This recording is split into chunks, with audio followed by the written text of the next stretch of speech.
Hi, guys, and welcome to Healing Space with Gently Healing. I'm Jen Tilley, and I am super grateful to be with all of you guys today. I want to say welcome and hello to everyone. I love you very, very much, and I'm very happy that you are here.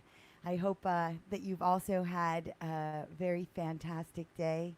It has been very awesome here with lots of fun things happening when it comes to the world out there. And today is pretty powerful day on the sense that it's the 13th day of the 6th month on the 20th year. What some well, one of the links that I look at is if you look at the Tzolk'in Mayan calendar or the Mayan calendar, they work off of a 1320 system. We work off of a 1260 system calendar here, and it's very powerful out there, and it's a very powerful day. And I'm super grateful, and I also hello to the ones that just popped in. I definitely was about to make mention to the beautiful meditation music at the start of this video. Robert, thank you for being here, and thank you for putting that together. I just love it, and I love having something to play before we begin to just give that time and space for everyone to get here and get settled. And thank you so much for putting that together. I love you, and I appreciate you very much. And hello to you, Sammy and Zach. It's awesome to have you guys all here. As I was saying, it's a pretty powerful time. I mean, if you look back on 2012 when it was supposedly the world was supposed to end, things have been quite different since then, I would say. And so I often look at the Mayan calendar and see what it has to say about what is happening here. And then also astrologically speaking, there is a lot happening with the half moon last night. I wonder how all of you guys are feeling and how that balancing act is going. 6 planets, about to go fully all 6 into retrograde and solar and lunar eclipses. It is a very powerful time. So I'm grateful that you're here. I'm grateful that we have a space that we can come together and learn about what it is to balance ourselves, to navigate the shadow worlds that is part of our realities, and not just, that, but also looking over at the light side of ourselves and learning how to also balance with that, because we are all things and no things all at the same time. I would say that it is really, really an awesome experience to choose you. And by just being here, this is a choosing you experience. And I am grateful that you found the place to be. So, there's been a lot going on. It's also, today was my father's birthday. And it's kind of interesting because with birthdays themselves, I don't really celebrate holidays and birthdays the same way. And there was years that I didn't really acknowledge, if you will, birthdays. I felt that it was really my responsibility to celebrate throughout the year with those people and reach out and share love. But I have found now that people appreciate it. They appreciate being acknowledged on the day they were born, and so I do. And it was cool to kind of just see how the relationship with, my family or just people in my life have grown and expanded, and what it was like to kind of live with masks before, like, with my parents. I would show up and I would think this is what they'd want to know about me, and I would hide the things that I would think that they would not necessarily agree with or be proud of, and yet there would be so many of those things that really made me me. And so I very much changed that, where it was, I am going to be authentically me. I'm going to learn what that is. I'm going to step away and not blame the external realities, like the things I deemed my parents should have done or should have been. and healed that within myself. And also look at, that I am all of these genetic predispositions, and that I too was enacting these certain aspects myself. And by not blaming and not putting it into the external world, I was able to really find that balance within.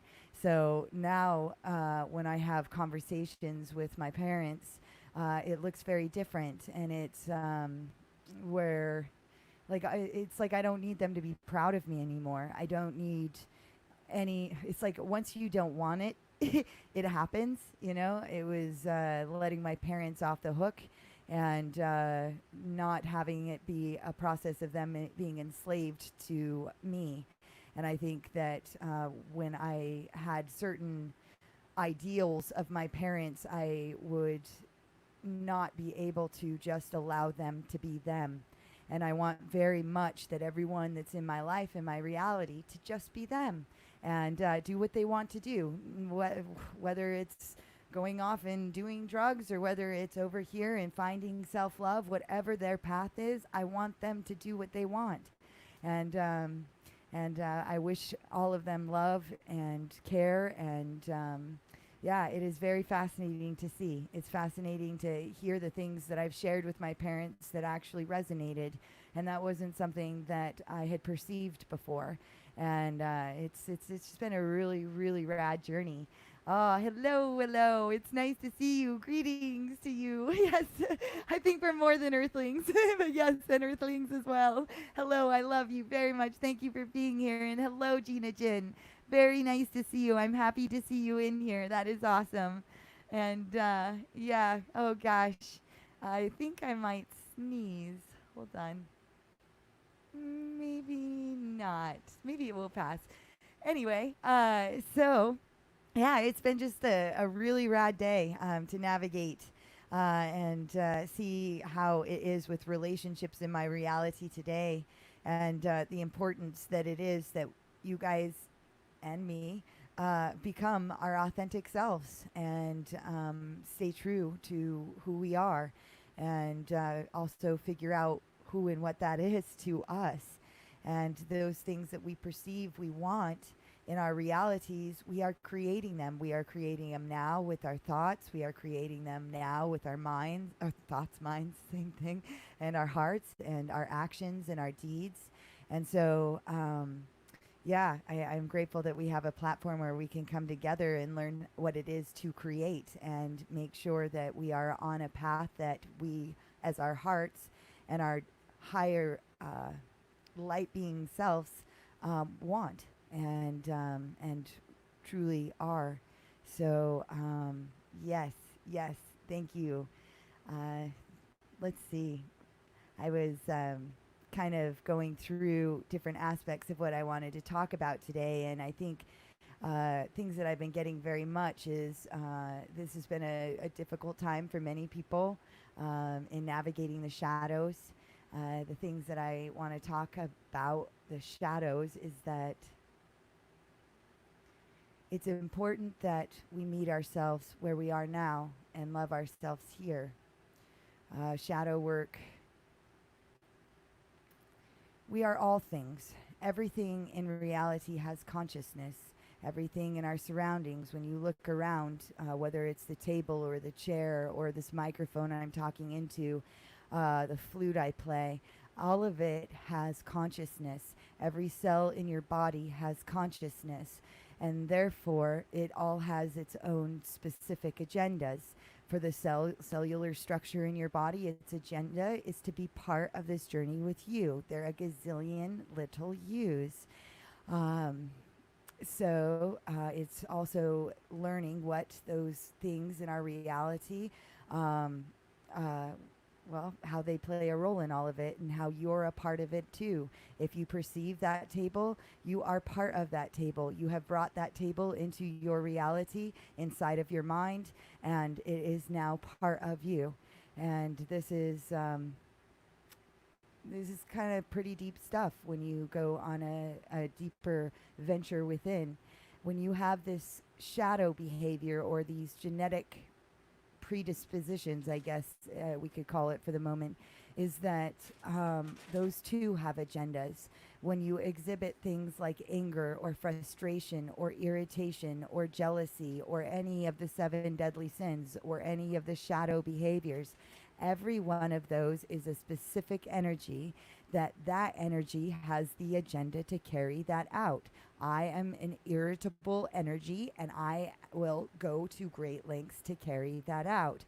But it is residing inside of you. So it is you, but it is an entity, if you will, that has a agenda to live and operate. And if you are not governing your minds and actions, it will take over and it will run the show. And this is where we talk about like these egoic parts of ourselves. And so it's important for us to learn the balance and honor those things. If you are irritable, love yourself in that space. Bring in, here is the feeling. Next step is the logical step. Next step is the thinking. What is the irritability? What is going on here?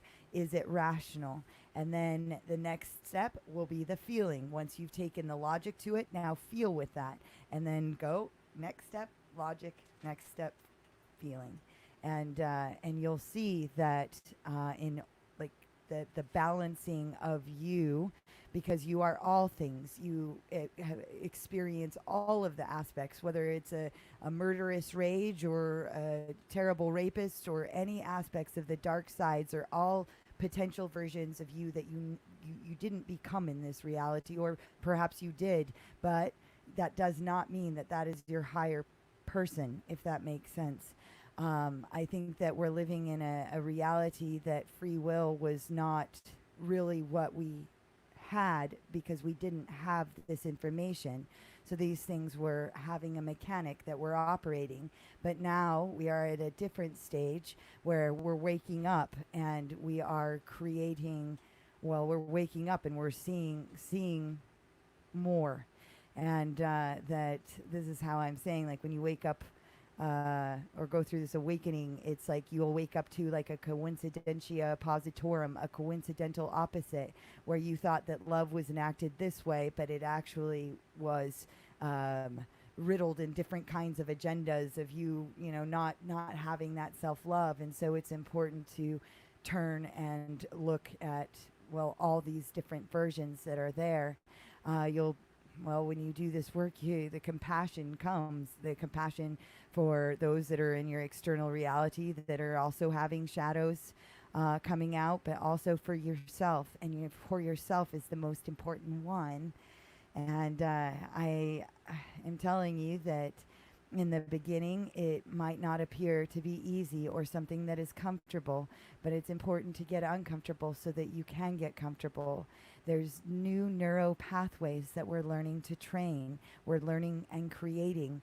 When your mind goes, oh, I'm a dumb shit, and that's how you talk to yourself, these are the neuro pathways that were created.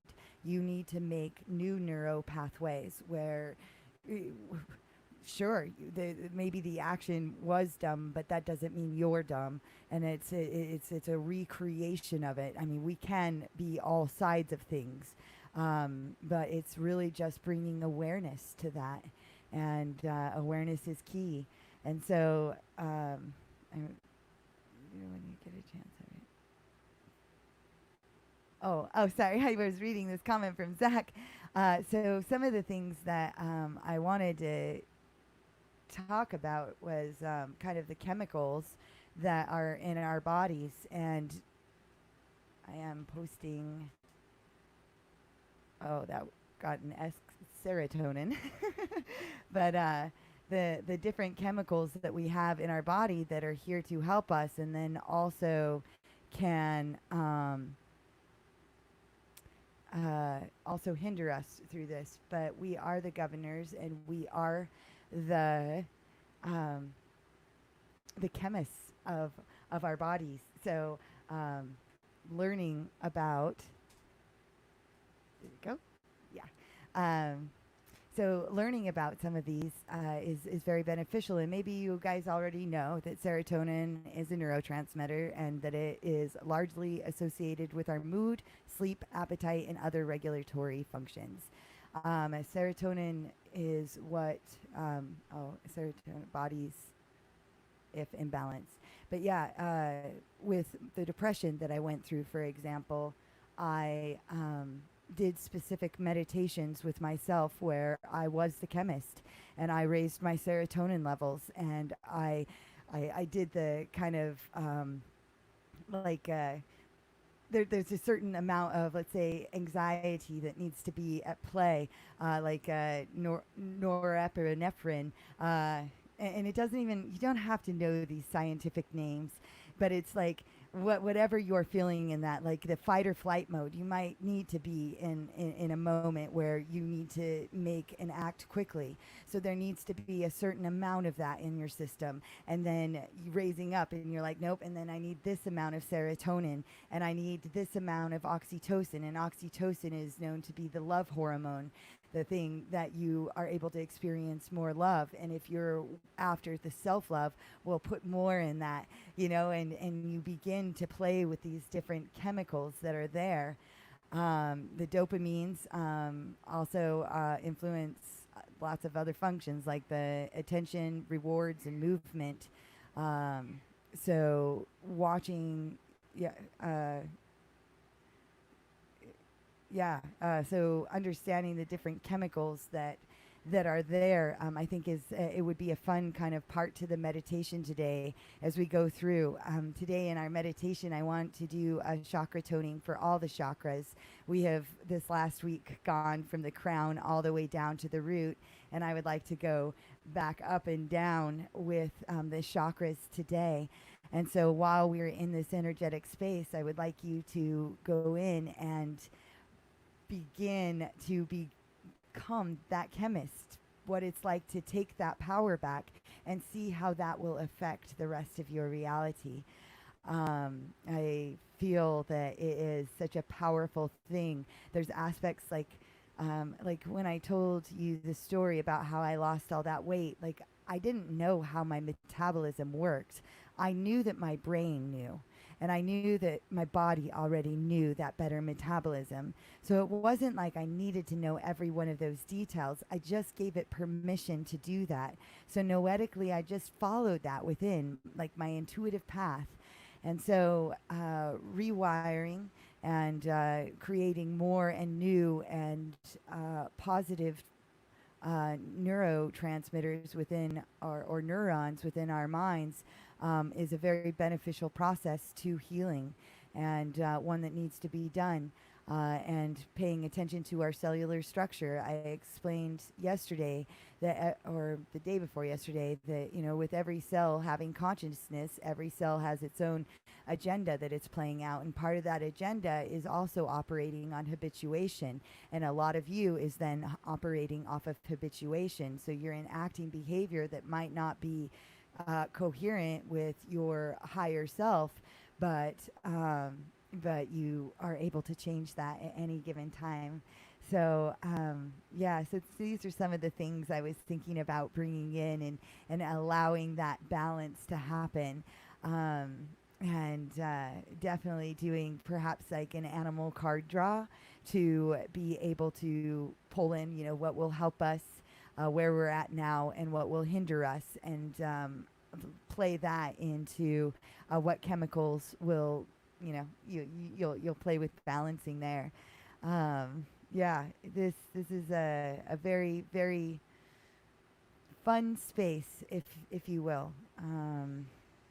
It's an interesting journey. When I had this thought, this kind of go through my head. I think oftentimes people think that this reality is a game, and it's not a game, but it can be fun.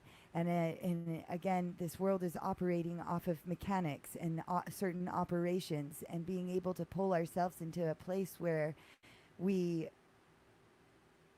can see that and be aware of our realities and our what we are doing and what is maybe perhaps in our external realities is important.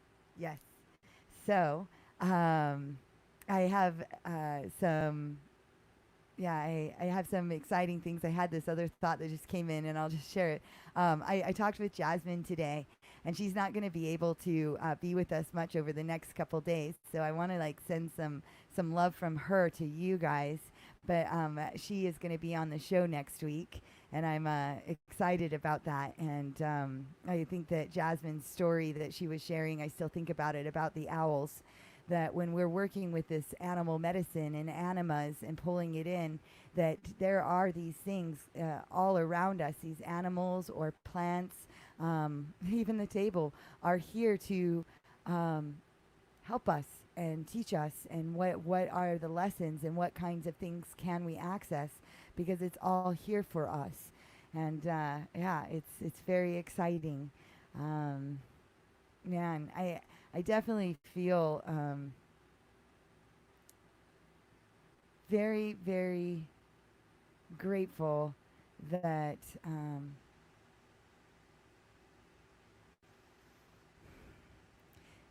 that I've taken the time to go inside and discover these things. And I'm here to share that experience. And it's really a very powerful feeling. And oftentimes I come into this space and it's like, what else do I want to say? And it's like so many of my thoughts just come flooding. I try and do certain amounts of preparation, and other times I just kind of come and say, well, let's see what I flow out today. And my biggest thing that I kept thinking about was the importance of taking our power back, balancing our chemicals, really balancing all of the chakras today, what that looks like. And oh yeah, love to Jasmine. I agree, Sammy. How are you feeling today, Sammy? How are things today for you? I always think about you and send you so much love. And I want to say thank you to everyone that has actually taken the time to like and share these videos. Like, I can't express like how helpful it is for me. It's an interesting journey to put yourself out there and put yourself in the public eye. It's easy to stay in hiding and not show yourself. But there's a certain point, and especially what I found for my own life, is that I needed to share this. And I would attempt to do this, like even with my Instagram page, for example. Last year, I started posting quite a bit for several months, and I gained something like 1,200 followers in just this amount of time. And I was astonished with how, well, quickly, to be honest, it did grow. But then there's like that process where you're also doing the work, and also like it's hard to show up as your authentic self. And I still was like navigating very, very much last year. And now it's like I'm in a space where I feel, well, I've been doing this show for quite some time now. I can't remember what 27 so 27 episodes, countless out, well, not countless, but so many hours have I gotten to sit here and share this. And it is empowering, and it is profound, and it is something that I am absolutely passionate about, and it feels amazing or awesome. There's amazing that popped in, and I'm not lost in an amaze with it. I literally am astonished by the strength that it evokes within me, and getting like people posting this in their forums and their groups and on their page, and also doing like the micro content is so easy for me to just also have this content to just share that and get that out there too. It takes time, and having people help me is really, really, really cool. Sammy says, I am okay, thank you. I've had a nice quiet day. I needed a couple of days rest, and I am starting to feel a bit brighter for doing so.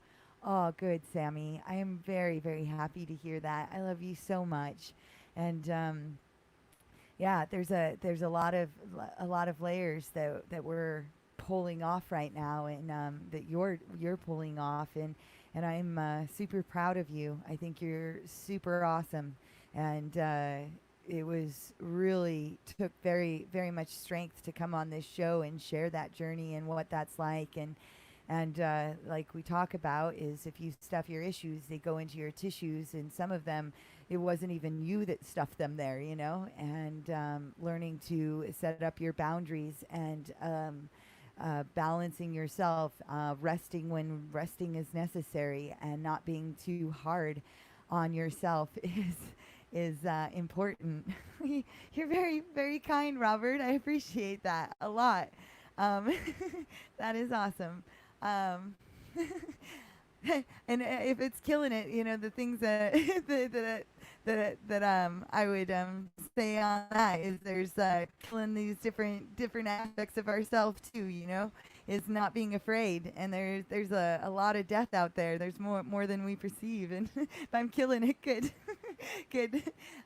I always joke that anyone that gets on my table, because I do a lot of body work, and I love to have my hands on people very much, and I do energy work and long distance energy work and a bunch of different kinds of healing modalities. But on my table specifically, it's my altar, it's my sacred space, and I always say that everyone that gets on my table dies pretty much, and it really they don't come back out the same. It's just quite the journey, and so all aspects of killing it. Like I said, I should come with a warning label.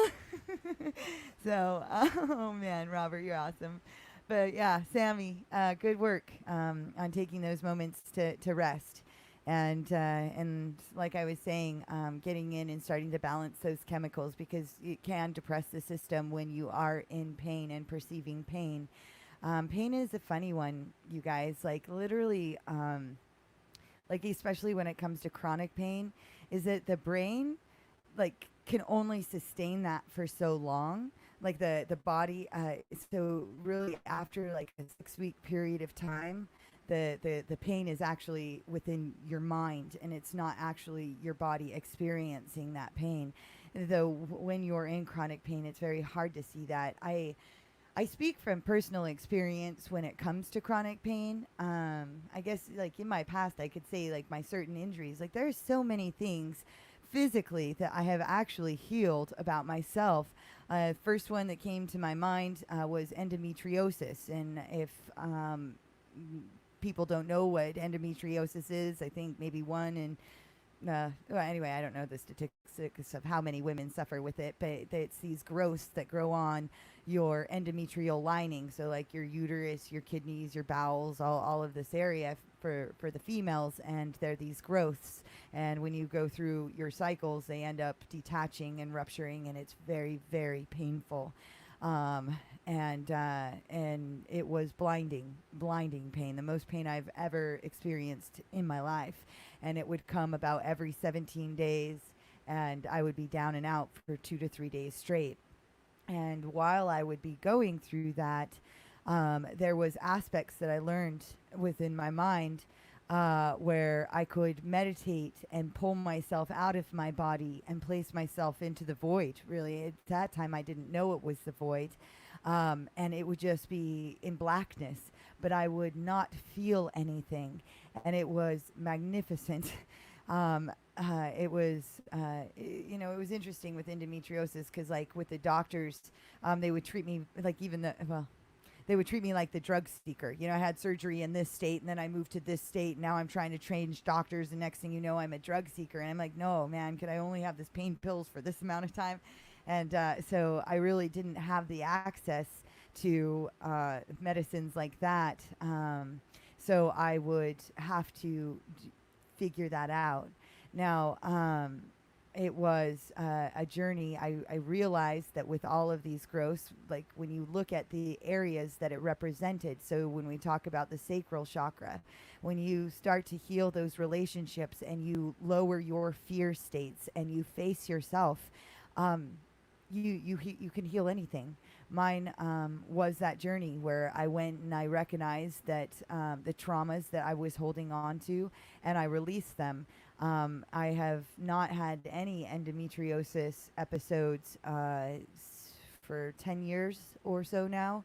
And I have had one large cyst that was the size of an orange, but this was at a time that I had been drinking very heavily, and in that amount of time. And so I would say that today I've had no issues with that, and it was all through meeting myself, healing those areas that were affected. And you give yourself the clues all the time. And this is why when I say look at the area of the body that it's located, and then go learn about that chakra and see what it pulls up for you, because some of the answers are there. And then look at the animals and all the stuff around, because it will also bring you the answers of what the trauma is that you're holding. Meditate with it. And but yeah, with chronic pain, it's fascinating. That was not the chronic pain where it was 24/7. It was 24/7 for 2 to 3 days straight. But then fast forward, because I was 22 when I was diagnosed with that, so it was quite a while ago. But then I had gotten in a serious car accident, and in that car accident, how was a crazy car accident, guys? It was like a high-speed police chase through downtown Seattle on Valentine's Day. And this is in 2009. And there was like 5 police precincts chasing this dude. And I was stuck in this bumper-to-bumper traffic. And then this policeman pulls up, gets out of his car, stops all traffic behind me, throws out the stop sticks. And next thing you know, this car comes buzzing up in a coned-off construction lane going 80 to 90. He pulls the spike strips on dude. He swerves to the left to try and miss it, and then overcorrects. And right at that moment, it was his flip in my car that stopped the whole process. And so totaled my vehicle. I really for years looked at like post-traumatic stress disorder, or like abnormal post-traumatic stress disorder, because it went on for a significant amount of time. So someone with anxiety, and also a victim. I will tell you, for a long time, I wouldn't say I'm a victim. I would always be like, oh, I'm a survivor. But honestly, like, everyone needed to know that story and feel bad for me. So all my actions and behaviors were victim, and therefore pendulum swing of the victim victimizer. But yeah, so with that one, I ended up having to have hip surgery on my left hip, and I was in physical therapy for quite a while, and neck vertigo, like a whole bunch of shoulder stuff, and like pains that came with that. And so it was interesting, because like at those times, though I understood and did physical rehab, and for work, like I did healing work, and physical rehab was really kind of the specialty, because I'm this medical intuit. And yet with myself, I was like the deer in the headlights. I wanted somebody else to fix it, and it was all this external.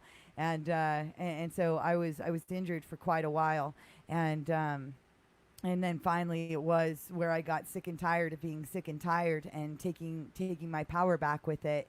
And now I don't have any issues with those things. I can express, because there are centers that my body has recognized there being pain. So I can have random like hip pain or lower back pain.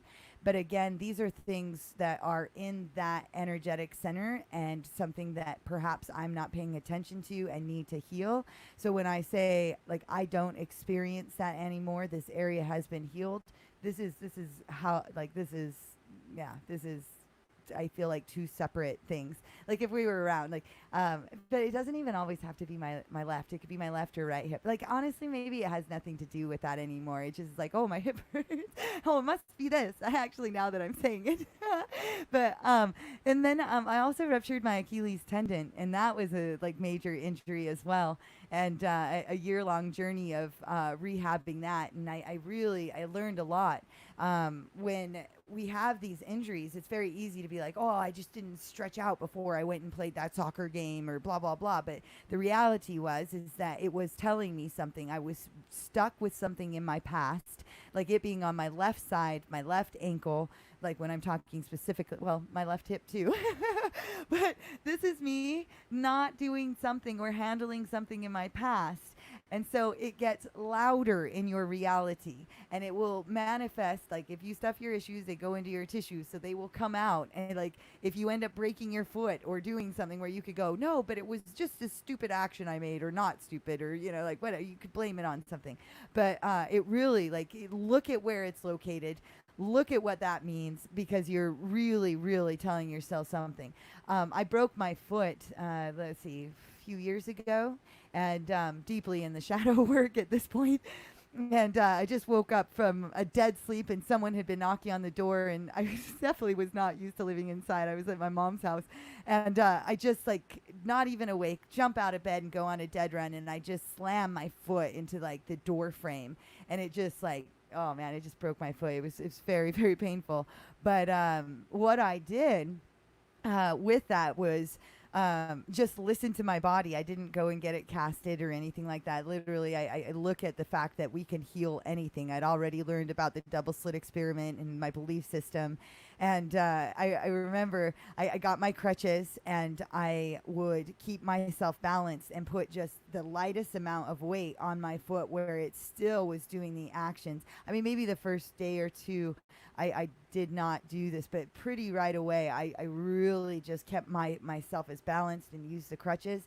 And there was this river in Leavenworth, Washington. If you guys ever can go visit Leavenworth, it is the coolest little town.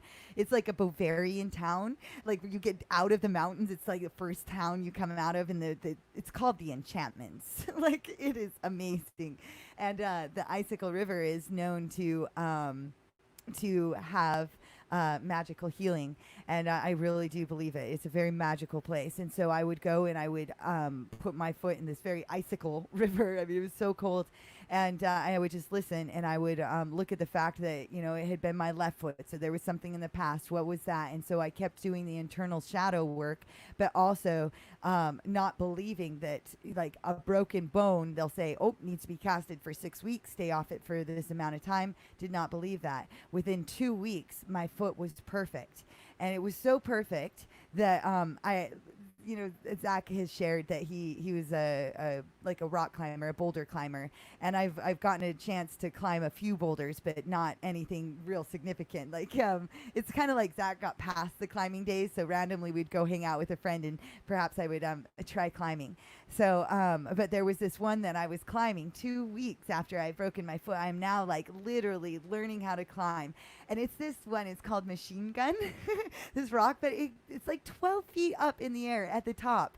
And so I've climbed it, and I get up to the top, but, like, it's the point where you have to get yourself out of the pool. You got to pull your body up and out of the pool kind of thing. And I just couldn't get myself out of the pool, guys.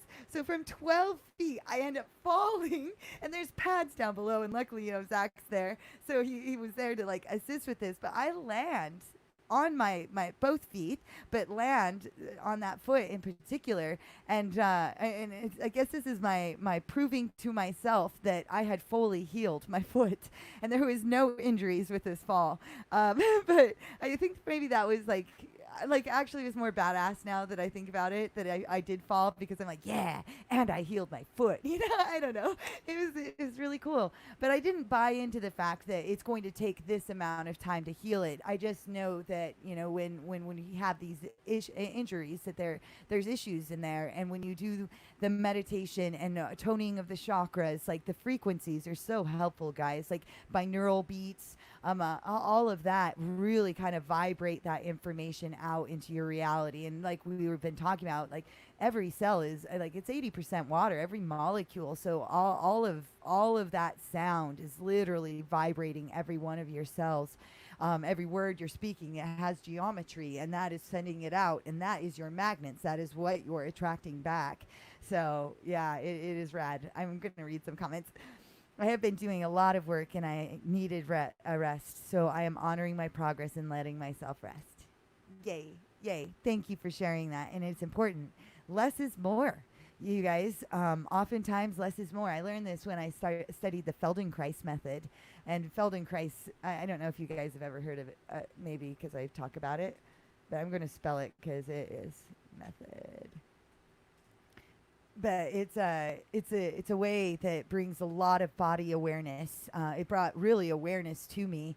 And what was I saying with that? Okay, so the Feldenkrais method. Oh, the rest. Oh, Moshe Feldenkrais. He was a badass. He was like a judo master. He trained under the last 12 of the masters of judo. I can't remember the exact like they were the 12 top masters of judo. Like he was there, and he was from Moshe was from Tel Aviv, and so he had he had some kinds of injuries. Like he had played soccer, and he learned how to heal himself by just these like smallest teeny amounts of movement.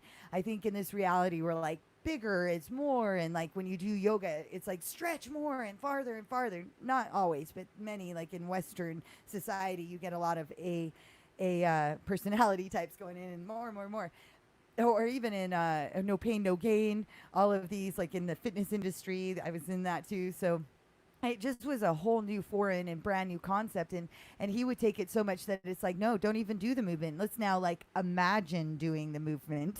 And I mean, it was just very profound to go in and realize, like when you would imagine doing it and then you would go and you'd actually do the movement, and how much it would open up within you. Like all of a sudden you're moving far better and with more grace and more efficiency. We would study children and how they learn how to get up and fall and roll around. We all have this information. Our brains don't have a concept of time. You might as well have been that 2-year-old toddler looking at getting yourself up and off the ground. And so we would do the movements like the children. The first lesson that I ever actually had when I was in the class was what was the first thing we ever did when we came out of the womb was pretty much learn to suckle the teat. And why is that so important?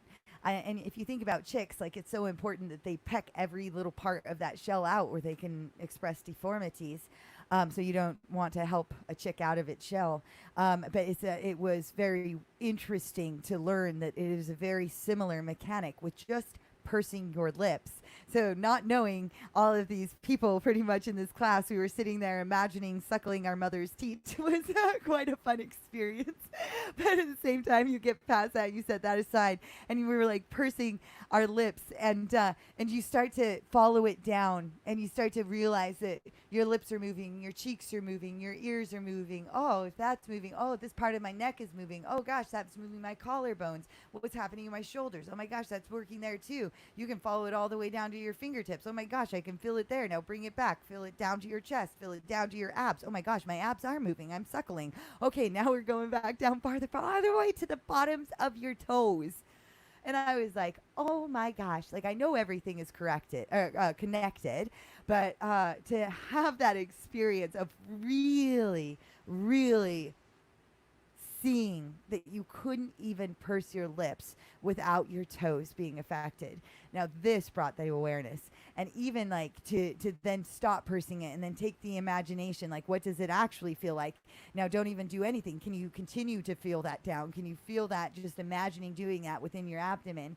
And it just opened up so much within my mind, and it was very, very fascinating. So yeah. Oh, Sammy, you had endometriosis too, huh? Wow. See? We're totally connected. You said it as a had.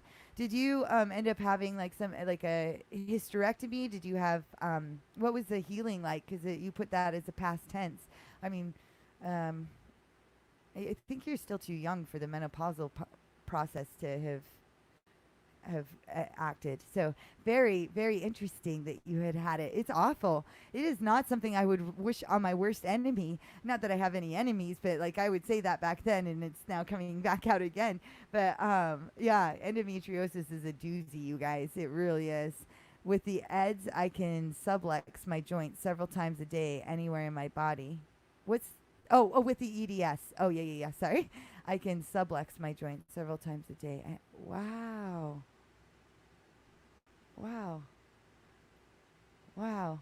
Cool. Huh.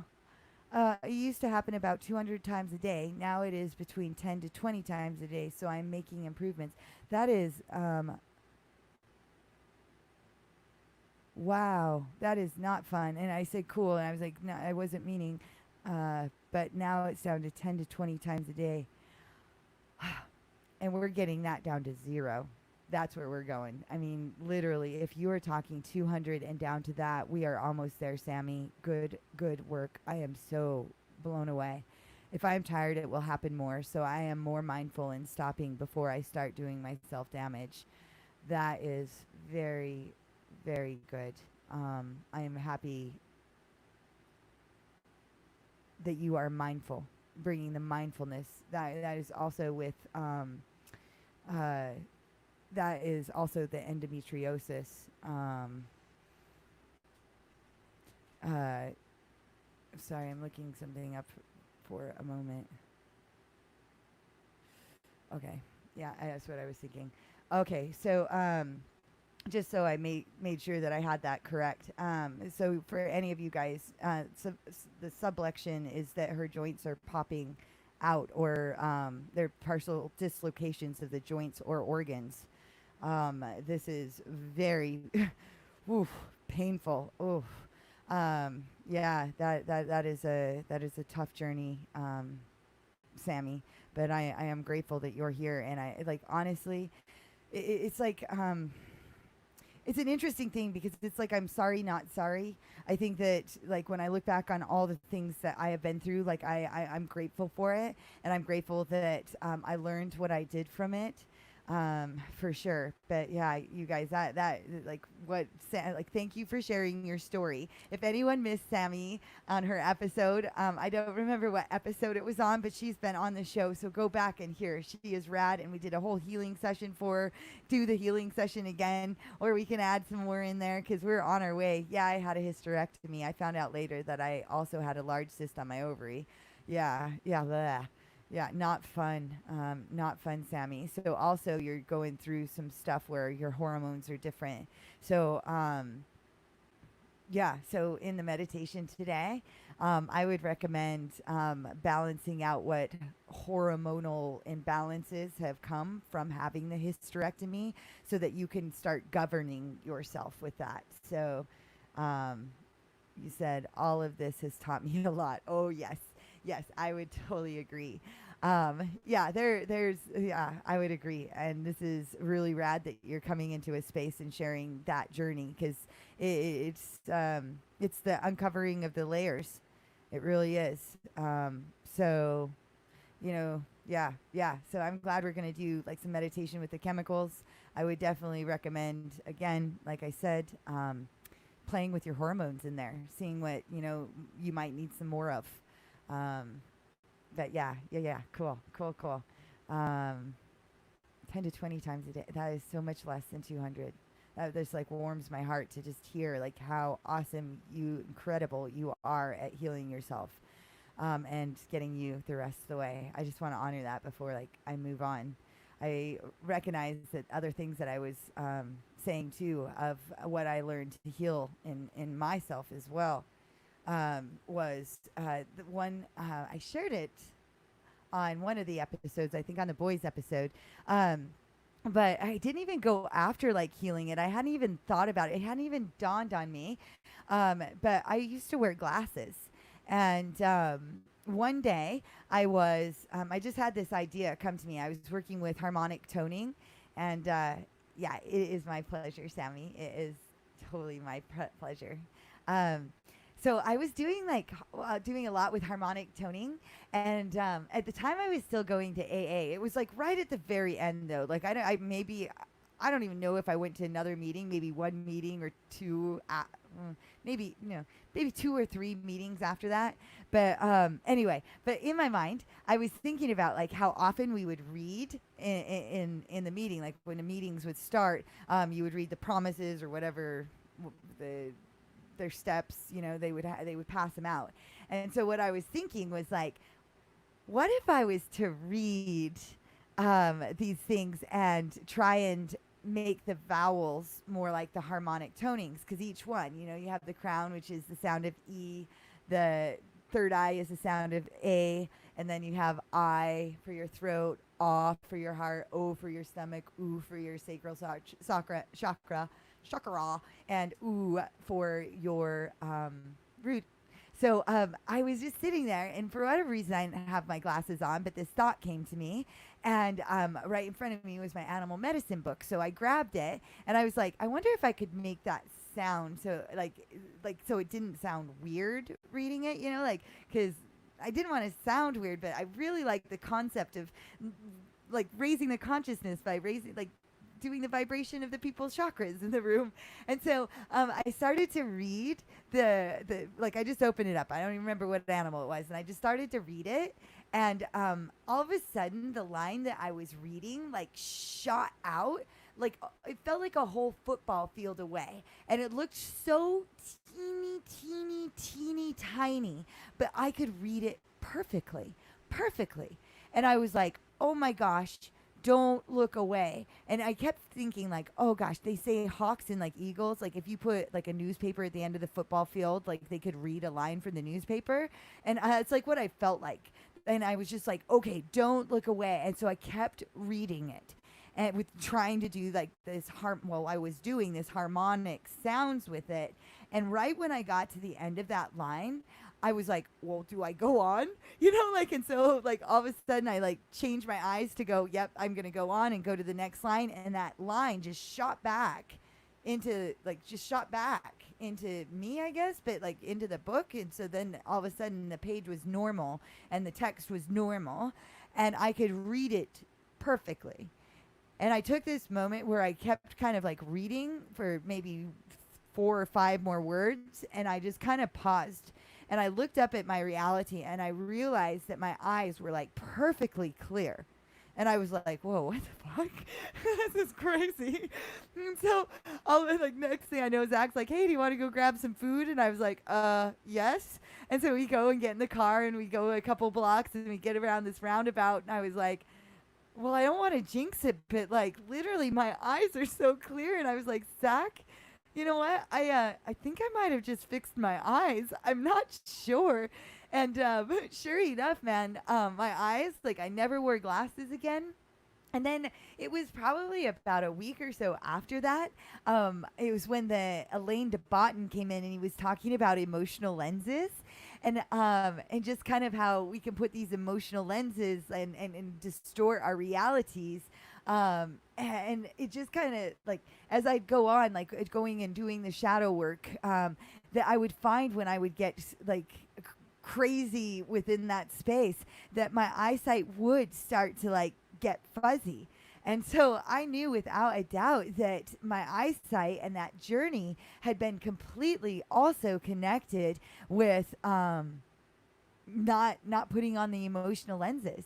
So if ever my eyesight gets like blurry, I know instantly that there is something that I have twisted in my reality. So, you know, I've gone on to think about like the children that have had to wear glasses and all that. Like, I believe we can heal that. But, you know, we're probably talking more on that genetic side and healing that in harmonics. I mean, they do so much, so much. Hi, Kevin. Nice to see you. Yay, I'm happy you're here. That is awesome. Greetings to you, you beautiful soul. That is awesome. Was it on Angela's show that it was brought up that we have ear chakras? Does that mean that we also have eye chakras? Okay, so I think that we have a lot more chakras, if you will, in our bodies, like a bunch of different like energetic centers, and whether we call them chakras or not. It was Kala and I that were talking. I'm not sure if Angela talked about it, but I know that Kala and I had a conversation because I was doing some healing work with my dog, and she said that I needed to do the ear chakra and the brachial chakra. And I had never heard of that before. And so she just Googled that, you know, like dog chakras or whatever. And sure enough, there's a site out there that talks about, you know, the chakras. And it really just comes down to that there are energetic centers within the body. So yeah, it would be true for the ears. It would be true for the eyes. These are all portals. So, and same, you know, like even to our fingertips, like the meridian lines are going to take those energies out. There's all these different, like I do acupressure. There's all these different points that are energetic centers all throughout our bodies. But the main 7 that they talk about are the ones that we primarily are working at this point. So I'm not sure if it was Angela, but ear chakras, I've just now heard that some people do call it that, or do reference that, but that would be an energetic center as well. I will get in and definitely do work within the ear and the mouth, like a lot of TMJ. Like, for example, like TMJ or the jaw, is going to gonna oftentimes like connect like your face, all of your face. You could map all your entire body of your chakras, and there's different sites that you could pull up, but you could actually see at the different points, like the sacral or the rooting. And if we're talking about like the jaw and the sacral, it really is a big connect between those two. So looking into the relational issues, fears, all that kind of stuff. So again, that jaw is going to connect right into that ear area as well. So there's a lot of points when it comes to energy healing, and the chakras are definitely part of the energy points. So she said, just answered that myself. Yes, we do. Yeah, just felt for myself, haha, after reminding myself that I am a Reiki master. Is that funny how we do that? Seriously, it is really hilarious. Where we actually have these we have all of this information that already exists there, but sometimes when it's like, do we have this? But all the information is already there. It's awesome. It is amazing how much tension we hold in our jaws, and it is. And that's why, like, when in the meditations, why I like one of the reasons that I talk about having your tongue on the roof of the mouth is really getting that jaw to relax in there. So yeah, we carry a lot of tension. I used to grind my teeth a lot when I ground my teeth for a lot of years. I do not do that anymore. I imagine if I was hyper stressed in some way, I might grind my teeth, but I don't find myself in a hyper stressed situation now. In where I'm at it's like I can navigate. I know that I can have stressors because there's a bit of anxiety that still pops up, that I obviously identify with if I say anxiety. But I can definitely tell that my body or my jaw will be affected by that. And so I'm constantly watching. The other thing that I'll see is the squinting right here. This is like you're shutting off your third eye. That's a good indicator that your third eye is not operating. Is that right there? So it's like you don't want to look. I don't want to look at what's happening here. So yeah, I used to grind my teeth, but I don't anymore. See, like it's just part of that healing. Do you have anything that you credit that to, Sammy? I'd be interested to know. I love to hear about other people's healing journeys, and that's really rad that you also are a Reiki master and you studied that. Energy work is pretty fantastic. So yeah, Reiki is awesome. I remember the very first time and that ended up leading me into Reiki, that I ever had it. I was still kind of at a point where, well, everything, like my world has always kind of been different in what I have been able to see, if you will. And how, it's always like I've always had something. But it was like my ex and I were going to get like the couples massages, but we were going to be in different rooms. And so we had two different masseuses, and well, you generally do with couples massages, but sometimes you're in the same room. But in this one in particular, we were in separate rooms, and he went and had the normal massage, and I had the opportunity to have a Reiki massage for my first time, and I hadn't really known much about it yet. I had heard about it, and I had never really experienced that. And this was shortly or within the time that I was still rehabbing my hip. And I had all of these different essential oils. I was trying acupuncture, acupressure, fascial lining with a DO, a doctor of osteopathology. Like, so there was a lot of different kind of healing I was trying. And so Reiki came to me. Orcas Island, that's where it was at. It was so beautiful. If you guys ever get a chance, also in Washington State, Orcas Island is a really rad island to go visit. But anyway, the woman ended up starting to do this Reiki work. She never touched me, which I think that a lot of times when people go get massages, they have the craving to be touched. It's like, oh, I wanted to be touched. But I found how unnecessary the touching had been, because I literally could feel her energy going inside my hip, or the energy, this healing energy going in there and stitching back the muscles that had been torn. And I was just like, what in the world? This is a crazy, awesome experience. And my ex at the time was not so metaphysical, if you will. So I was like, how in the world will I ever describe this to him? And I was just sold after that. After that, I'm like, I'm going to study Reiki. I'm going to study then Feldenkrais. I'm going to like everything I could study. Craniosacral therapy, all of that. Like it just became like totally in my life. I made myself aware of what I was doing and basically told myself to stop doing it. Every time that I caught myself grinding, I would stop myself and make myself release the tension in my jaw. Awesome. Yeah. You bring awareness. That is exactly it. You got to bring awareness to what is happening there. And you are the master of the domain. So, your mind is like a computer and you can train it that way. So when you get that operating and you say, so I basically told myself to stop doing it.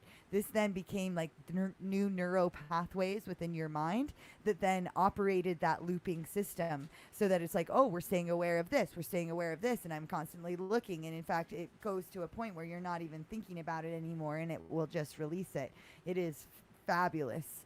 I was also grinding them in my sleep, but by being mindful during the day that I also stopped during the night. Yeah. Yeah. So rad. So this is what I'm saying. You would train those new neuro pathways in order to stop doing that, even in your unconscious state, if you will, in the dream state, in the sleep state. So yeah, so cool. See, these are self-healing stories that we share here. And Sammy, thank you. We can heal ourselves of anything. It just there's just sometimes a process of doing that. It can either be a miraculous healing overnight, or like many of these things are built off of habituation. So it is bringing awareness to it and breaking the patterns, and then showing it a new and easier way to do it, and more efficient way. Efficiency is a big thing, and holding awareness, yeah, that is huge and awesome. Let me see. Okay. So many aspects of healing self. Yeah, blown away. Like I was, even how I was talking about with my eyesight, like I had no idea that was coming, yet my body knew. And I'm trying to think of other miraculous healing I've done to myself. Well, there's a lot. There's a lot in there. But I would definitely say that, when you focus on your body, a flexible body ends up equaling a flexible mind that has to keep up and catch up, and either way. So if you're looking at trying to figure out and you don't have this information, like you didn't go and study Reiki like Sammy and I did, there is ways to just do this with yourself. You don't need to go take classes and courses. It is literally doing meditations with yourself, lying down on the floor and doing small amounts of movement, as I was just describing with the suckling. The power of just doing that creates so many connections within the mind that you can't even really fully conceptualize how much it's actually doing in magnitude. But it has a ripple effect, and it's just bringing awareness in that space. When you send that information out to the universe, like next thing you know, you might be having a Reiki course coming up, and you can take it very easily, and it just all pans out. Now you have the money just magically appear into your account, and that's the avenue you're supposed to go down. Or you spend the time researching it online. They have tons of YouTube videos now, and it's not that you want to go become necessarily a Reiki master and get the certifications that you will get. I kind of have a personal issue, like if I was to keep up with all of my certifications, guys, it would cost me thousands and thousands of dollars. I mean, more like $8,000 a year just to keep up all of my certifications, to be like, I have this one and I have this one. It's just like insane to me. It is like, even though this program over here cost me $18,000, it cost me $1,000 a year to be able to remain that practitioner. It's just like these kinds of aspects that I just think, yeah,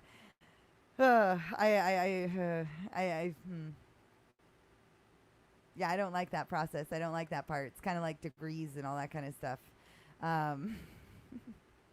yeah. So very much of me has just kind of been more like, no, I can learn this by myself. I can share with you what I've learned. When you're teaching yourself how to heal, you can do the same thing. You don't need to go and spend thousands and thousands and thousands of dollars just to say you are this.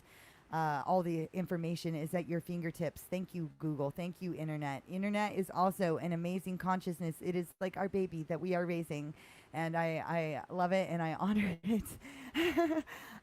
Late to the party. We'll be listening to the full show later. Content sounds fantastic. Yeah, it's good to see you in here, Patty. Nice to have you.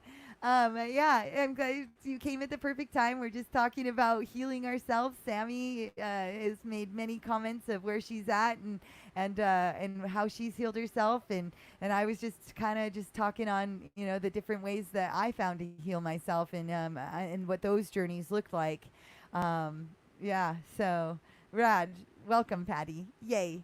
Learning Reiki was the best thing I have done for myself. Yeah, I would agree. Like any of the classes, courses, certifications, continued education, all of that. Like I am so grateful that I took the time and the energy to do that. And it's more of the paying to keep it up. When I already have that information. And where is that going to? I'd rather serve my energy elsewhere than to spend that kind of money. Is my personal feeling on that. But I would say that going into class settings, learning to teach yoga, learning to create, learning is fun, and we should continue to do it. And it is like when they come up, like you should learn about Reiki. Listen to it. Literally, it's trying to tell you something. Yep, like your MCP, MCSA, MCSE. Yeah, I know. My NASM, my ACE, it goes on and on, man. Like I can't even tell you. I don't even know how many I would have behind my name at this point. Like so many, man, so many. And then where do you stop with that? And then where do you take which one's the most important or the least important? Like I don't even know what to tell you which one, like or how. And then there's also been programs that I dedicated a lot of money to. For example, I talk about it as like the Feldenkrais program. With that one in particular, my friend and I had been studying it. Well, I met him in the Feldenkrais program, and we continued on, like where we'd have the breaks between the segments, and we would go and we would fly around the world and study all over where we could learn more about healing ourselves. And we learned about Qigong and like whatever, the craniosacral therapy. We were just always adding in more things to learn during that time. And we hit this point at the end of our third year of study that we had realized that Moshe Feldenkrais's work within the 4-year program was really only included in the first 2 years. The next 2 years of this program was in this, like the teachers' interpretation of Moshe's work. Moshe died in like 1987, I want to say. And so they were all kind of guesstimating, especially with doing it's not ATMs, I don't remember, the body work. They don't like to call it body work, but I'm just having a blank at this very moment. But it was just like their interpretations of the lessons he was doing. I saw it on the tip of my tongue, man. I can't even believe I've been talking about that for years and years, and for some reason I'm having brain lapse.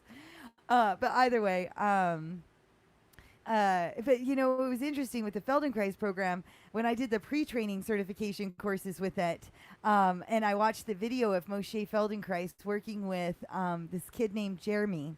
And Jeremy had severe cerebral palsy, and he was maybe 7 years old, and he couldn't speak. And I watched Moshe be able to communicate with this this kid, it's funny, on this just very intimate level of just touching and sensing that words were just not necessary. But what was very strange was the work that he was doing with him was the exact work that I had been doing with my clients. Like that, noetically, like I said, I was this medical intuit. Like I knew that I was doing this work. I knew that this was connected here and how it was. But all of a sudden I was witnessing this man doing the things that I was doing.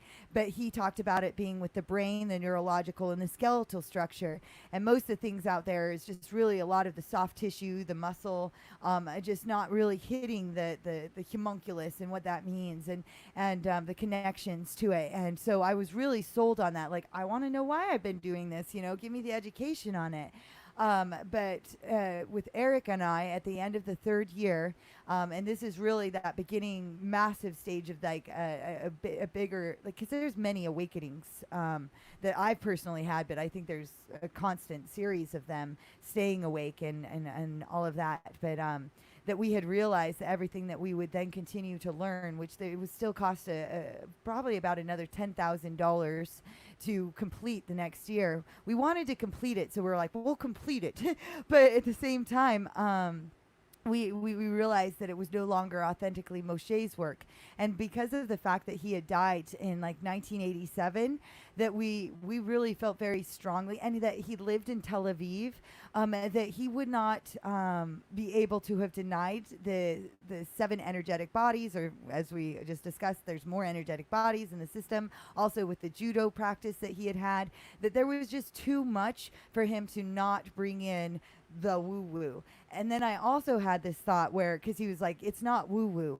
And I don't think it is woo-woo. And I don't think that's what he meant. But it was a lot of people thinking that if you brought in the chakras, it would be woo-woo. I think people misinterpreted that. And so I had a very difficult time at the concept by the end of it to say I'm going to spend another amount of energy when I had already known that information that in the first place. And so it was very, very, very difficult for me to make the decision to not complete it because of the time investment and the love that I actually do have for the Feldenkrais program. But again, I was also at this point like saying, what, for the certification that I already know I'm not going to keep up, because I'm not going to spend whatever it was, $1,000 a year or $500 a year. I don't remember. It was at least $500 a year in order to keep up that certification. And it just kind of went on and on. And in fact, like when you have insurance, because you're required to have insurance to do body work, that even that didn't require you to keep up your certification. So why? Because you tell me I need to have it. Not one person in 20 years has asked me to see my certifications. Not one. Why? Because what I know is what I know, and what I'm doing is helpful. They come because I can help. And so this is a very fascinating process with that. Always great to see you, Jen. The chat family here is love. Yes, it is. Yes, it is, Patty. It is. And so are you. You are so honored and loved within this space very, very much. I don't really practice on others at the moment. Sammy, the thing is I probably right now is the time that you're supposed to be taking that energy and focusing on you.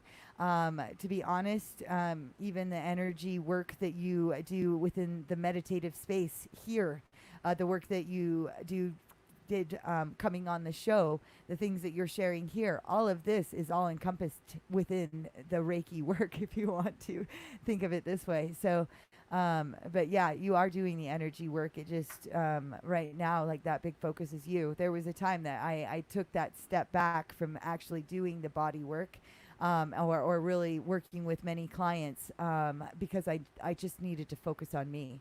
I literally, I didn't have the time to be able to look at anybody else. It was all hands on deck for myself. And I kind of feel like you're at that point where it's like all hands on deck, and you're doing that, and it's spectacular. And you just sharing this is an abundance of energy. You're honoring the medicine of the Reiki work. You had it right, son. Yeah. So yeah, I love this journey. I really do, and it's a constant state of learning. And it's like I was saying, like, which certification would I end up choosing to keep and not keep, and then to be like I am this, or identify as this practitioner or that practitioner. It isn't. Like, when I work with a client, each one of them is unique. They are not the same. I might need to do deeper soft tissue work for this person because it communicates better to them than this person over here is very gentle. In fact, we did like a whole imagined lesson, like there's just this like journey where each person is very, very unique. And I would say that the success between doing body work with somebody or just doing the energy work, let's say via the phone or like Skype call or something along those lines, there has been no difference. The only thing is maybe the oxytocin you get from the actual physical touch, but for the most part, I think you can generate that oxytocin just through the energetic connection with just connecting your bandwidth with another. So it is very fascinating to dig in to the metaphysical work of healing. I feel like that about healing. It's a journey, and we learn and add to our skills. Yeah, it's evolutionary, not revolutionary. Like if I just stayed as the personal trainer, you know, when I left college, I I went in straight, like I didn't do anything with the college stuff. I went straight into doing personal training, excuse me. And within that personal training space, like I could have just remained with the National Academy of Sports Medicine certification or the APEX certification, you know, and that never expanded beyond that. And but I didn't. In fact, I was just hungry to learn more and more. I knew it was evolutionary and not revolutionary, and that more and more information was being revealed all the time. And in fact, certain things that I would do in the beginning, I no longer believed were necessary later on, and it just like started to just transform. Or the fact that when I did my own weight loss, where I just threw the whole idea of the nutrition and the exercise out the window, and then ended up losing 70 pounds without that aspect, was very, well, I mean, that was a feat in of and of itself, where you take something that you did years of your life, invested your time, money, resources, well, yeah, all of that, into it. It's just question everything that you believe and not stay attached to it. It is learning to not be attached. I like it. I like it a lot. That is awesome. So I feel like yeah, I'm glad that there's reasons that we're all together here. That is for sure. For sure. So gosh, what else do I want to say to that? Pretty much it's really coming back to bringing in like the serotonin, so like starting to maybe get to like the meditational state, and start to work with our own neurotransmitters and start regulating our bodies and undepressing our systems. So I'm wondering if anyone in chat, I'm going to do a 3-card draw, but if any of you saw any critters or have any plants that they would like to pull into the meditation today, I think it's a very powerful time that we take this information on that self-healing and what that journey looks like, of just going in and reweaving the parts of our bodies that might be physically ailing us, or the emotional centers where we're learning to navigate the shadows, and doing that. So if in the comments you want to put any of the animals you might feel that you would like to bring in, I am going to do a 3-card draw, and again, the 3-card draw is going to be, the first card will be what helps us, and then where we're at now, and then what is hindering us. Yeah. Okie dokie. So, bringing in, yeah, this is definitely the card. That's so funny. I was staring at me. So, whoops, wrong camera. Wait, I'll get it. There we go. The hummingbird. The joy is coming. This is what is helping us. The joy in the process. Yeah, my flute today is sitting right in front of me. Usually I have it off to my right, and on my flute. Wait, this way. Is the hummingbird. It's awesome. I love it. I love, love, love. Magpie drew my attention today.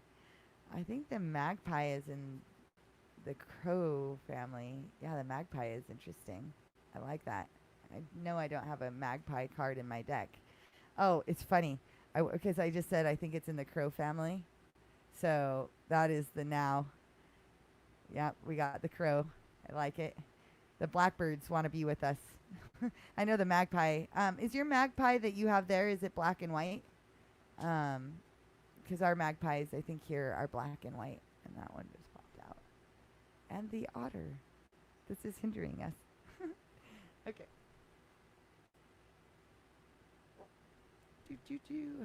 Okay, I want to look right here at the magpie.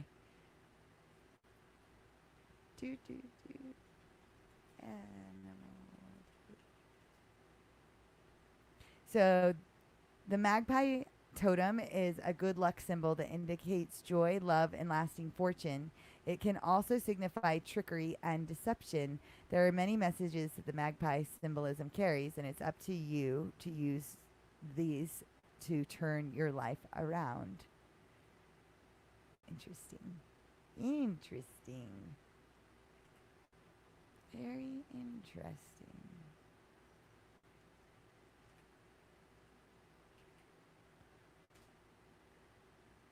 So,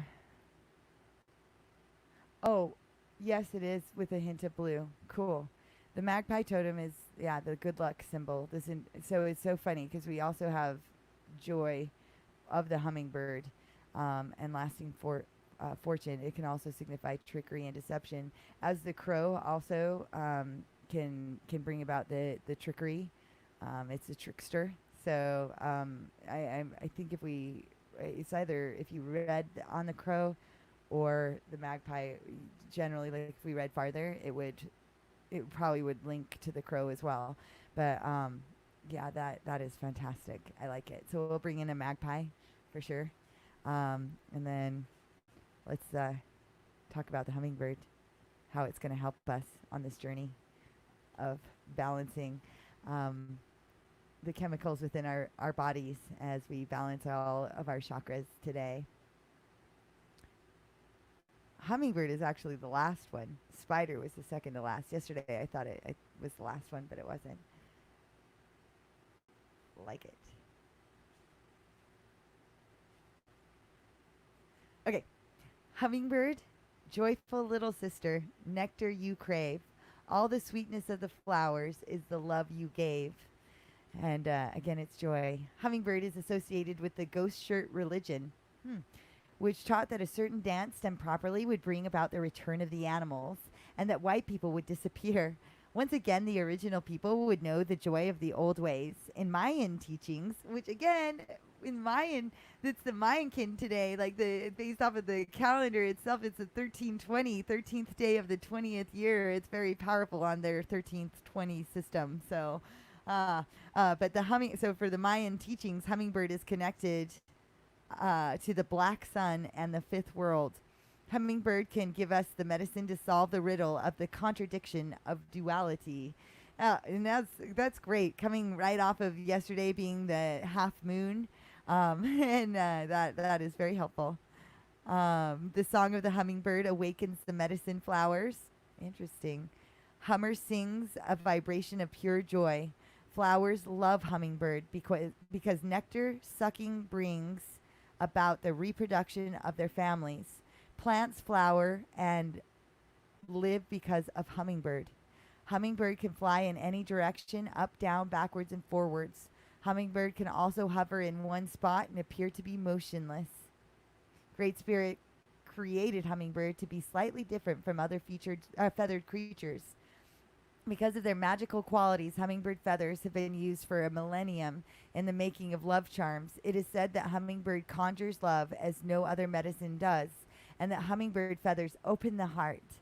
Without an open and loving heart, you can never taste the nectar and pure bliss of life. Is that not what we were talking about? Like, seriously, we got to open that heart and keep it open so that we can feel pure bliss of this life. To brother and sister hummingbird, life is a wonderland of delight, darting from one beautiful flower to another, tasting the essences and radiating the colors. If hummingbird is your personal medicine, you love life and its joys. Your presence brings joy to others. You join people together in relationships which bring out the best in them. You know instinctively where beauty abides and near or far, you journey to your ideal. You move comfortably within a beautiful environment and help others taste the succulent nature of life. Hummingbird holds the bow of beauty, which is delicately inlaid with gold and silver flowers, pearls, and precious jewels. Hummingbird disdains ugliness or harshness and quickly flies away from discord or harmony. If Hummingbird has flown into your cards, get ready to laugh musically and musically. That's what we're going to do within our energetic space, you guys, while we're meditating. We're going to laugh musically and enjoy Creator's many gifts. Drop your judgmental attitude and relax. Hummingbird will no doubt give you a flash of the spirit, darting here, there, and everywhere. Get ready for a strange new burst of energy which may send your senses reeling. Hummingbird hears celestial music and is in harmony with it. Hummingbird may invite you to an art museum or a concert. Hummingbird energetically embraces the highest aesthetics. Never be coarse in front of a hummingbird, for this is a fragile medicine which may have no understanding of worldly affairs. Beauty is a target, and Hummingbird's mission is to spread joy or to be destroyed. Hummingbird quickly dies if caged, caught, or imprisoned. Follow Sister Hummingbird, and you will soon be filled with paroxysms of joy and experience a renewal of the magic of living. Yeah, I love it. I love it. That is good. And this is how Hummingbird is going to help us. I feel strong on reading that contrary. If in contrary, because it's here to help us, you know? So even if it wasn't upside down, if contrary, Hummingbird is in your cards, in any configuration, it speaks to you of matters of the heart. How or why has your heart center closed? Have you done something callous to another, causing them to shut off the love they once felt for you? The contrary, Hummingbird may presage sorrow and the inability to see the many blessings we two-leggeds have been given and the primordial beauty that surrounds us. If contrary, Hummingbird sings its forlorn song, perhaps you should journey into your personal pain and know that your sorrow is your joy and another reflection. I think that line is why I really read that. Perhaps you should journey into your personal pain and know that your sorrow is your joy and another reflection. It's all a perception, guys, and this is us changing what our perceptions are. Yeah, absolutely. Oh, that's really rad. I love it.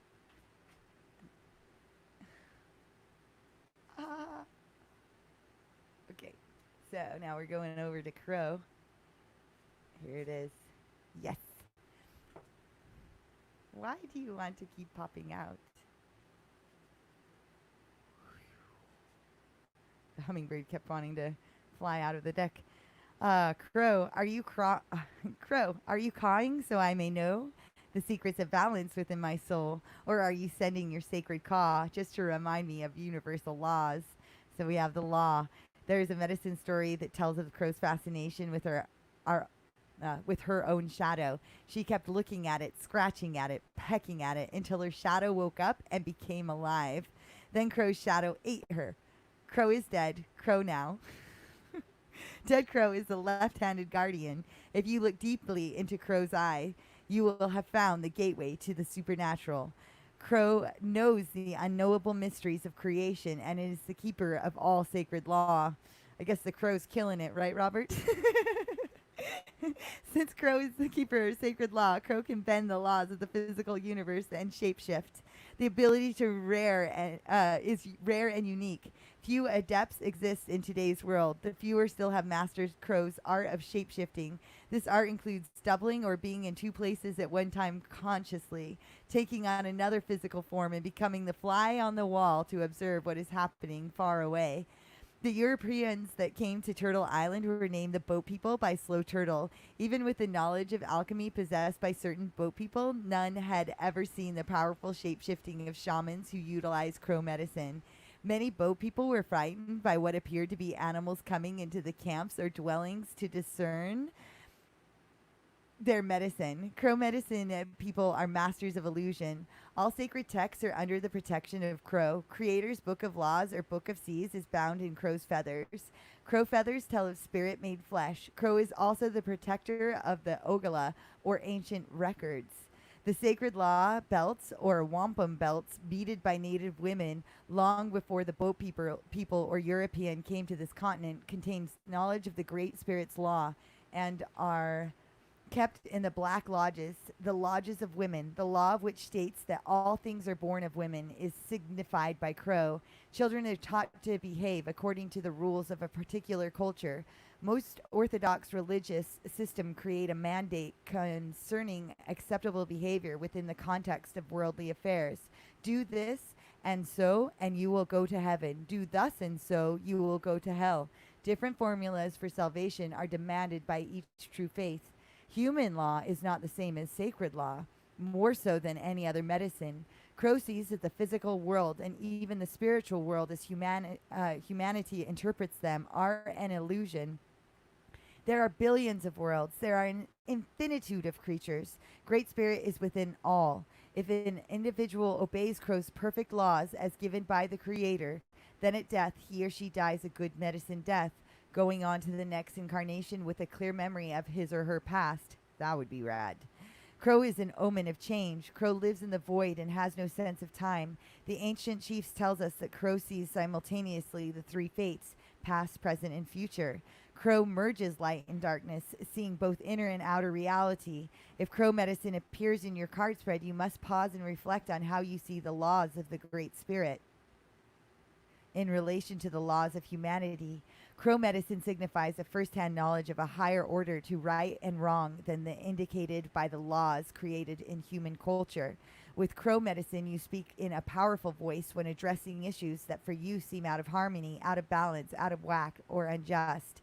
Remember that Crow looks at the world with first one eye and then the cross-eyed. Oh, there's other cross-eyed. That is very kind of interesting. I had a conversation last night. It's a personal thing that just kind of resonated. In the Mayan culture, cross-eyed had the privilege and duty of looking into the future, like with the looking glass. Very interesting. You must put aside your fear of being a voice in the wilderness and caw the shots as you see them. Caw. The shots as you see them. As you learn to allow your personal integrity to be your guide, your sense of feeling alone will vanish. Your personal will can then emerge so that you will stand in your truth. The prime path of the true Crow people says to be mindful of your opinions and actions. Be willing to walk your talk, speak your truth, know your life's mission, and balance past, present, and future in the now. Shapeshift that old reality and become your future self. Allow the bending of physical laws to aid in creating the shape-shifted world of peace.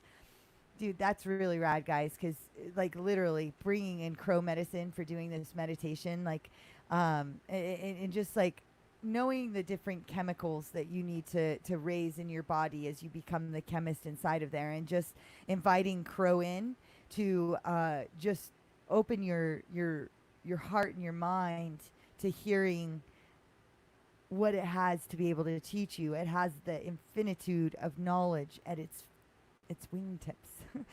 So yeah, this is a very, very good one too. And then otter. Otter is what would hinder us.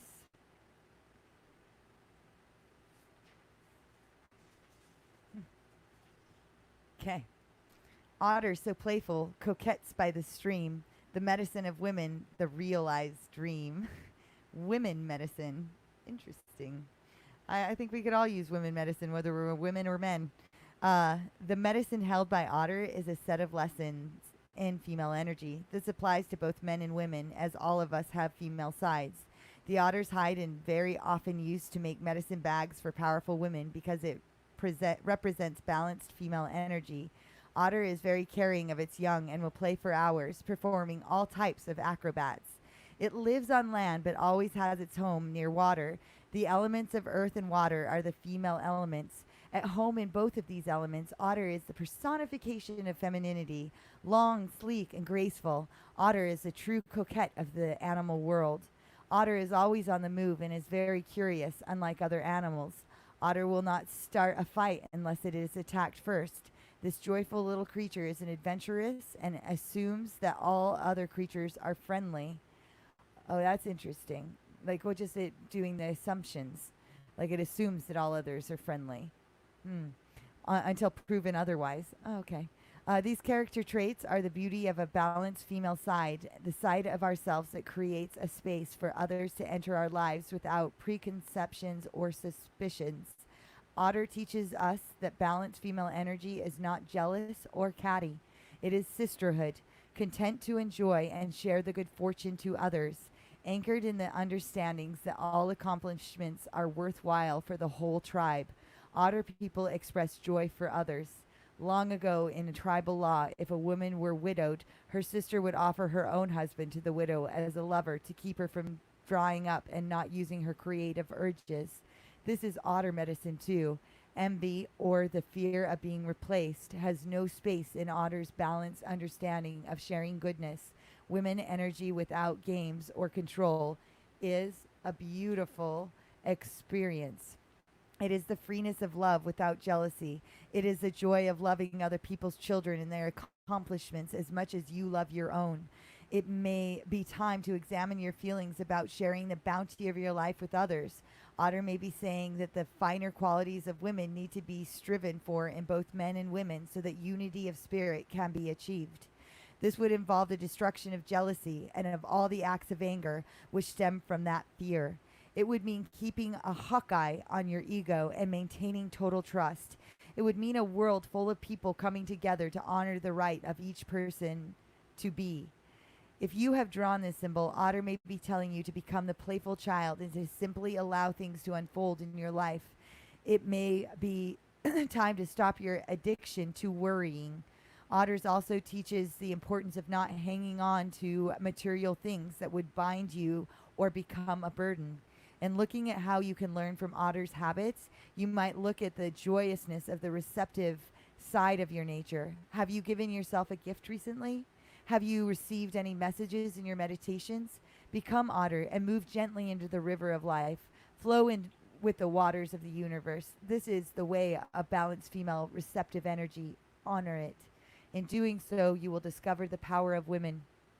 If the Otter card appears reversed, you may be running from one time to another without focus. This could also imply that you have forgotten how to receive and are blocking a gift from the universe with your male side. If this is the case, you may be embarrassed to receive compliments, to have someone hug you, or to allow your genuine personality to come out. Fear of being rejected is the contrary message of Otter. Drop the seriousness on all the levels and play at life so the fear rolls off your back. Realize that the only flow is the flow of love for the Great Spirit to you, from you to others, and from others back to you. Oh my gosh. That is amazing. Awesome. Awesome medicine. My goodness. with the otter itself, like what I'm hearing for this, like really learning to balance, like when you think of the duality of the woman and the woman's energy and spirit, where it could be angry and jealous and catty and express these gossipy and negative attributes. Again, male and female. The goal is the divine union within yourself. So you, whether male, also have the female within you. And then, there's so many attributes to that. So what a cool thing to have in our cards, but also to be very aware of is of that feminine. Man, super powerful. Oh my gosh, Sierra is in here right now. Oh my gosh. Hi, Sierra. Yay. Oh my goodness. What a surprise. Oh, what a surprise. Wow. Sierra, she's an awesome, awesome girl, man. I got to work with her for like almost a whole year. We talked every day. I'm telling you, it's a lot of work to talk to someone every day, to dig on yourself like that. And it is, it's a lot of work. Like when you're doing this, and that's why I'm saying those of you that are showing up here on a daily basis, you're not fucking around, and that's really awesome, and I honor you guys. And Sierra right there she's a badass. She has quite the name as well, as we've talked about names on here. I love you. Thank you for being here. That's awesome, and what a fun surprise. So we have those three beautiful animal spirits that we are going to pull into our meditation today. And then also, I'm trying to put my book in a way so that it doesn't so I can be more flowy when we do the meditations with my singing bowl and the flute. There's been a couple times that I was didn't feel as graceful, so I'm trying to figure out how to flow it. So we have those. The things that I would ask that you do in this meditation. In the beginning, we talked about some different chemicals that are in the body, and it's not so important about the names of those chemicals, but things like serotonin, balancing the dopamine inside, and the oxytocin, raising up the love within your space. What was that? Norepinephrine, which is the one that is with the anxiety that ups the fight or flight receptors, and really figuring out what level you need to have yours at. There's a certain level that you need to stay a state of awareness in your reality, but when we're expressing worry and fear, it can really affect our central nervous system and cause us to be constantly on this high alert. So within the space, see yourself as a chemist, and just start to play with that, whether it's like the chemicals, or maybe you have dials, maybe you're the scientist, whatever that looks like inside that space. And breathe in it and see what that feels like to not have a depressed system, to be joyful and free like the hummingbird, or being able to bring in the magic of the crow, and also the magpie, which is awesome. I wanted to pull that magpie up again. Right there it is. And again, bringing in the joy, love, and lasting fortune, and then also bringing in the keen abilities to see the deceptions that are potentially going on within you and your realities. I talked about in the beginning of this episode specifically that all of these different energies that you have in your body have their agendas, and if they are going to remain within your vessel, you are the governor of that. So be the governor, and be mindful of the deceptions of these attributes like irritability, jealousy, the female, like the otter, like what it talked about with the feminine energy of the otter, and really balancing that within. So whether you know the names of the chemicals or whatever it is, like you know at your core level, and you just kind of play with that, like this feeling or this sensation of creating what it is you want for your future. We're going to do a whole balancing of the chakras. So we're going to go through all of the harmonics today, and we're going to go down and back up. So I'm going to explain to you what each one of those sounds like, so that if you would like to follow along and also do a harmonic toning for your body. If you have your earbuds in, it will be beneficial what I'm doing, but know that this is also a resonance that you can really generate a lot of healing within yourself.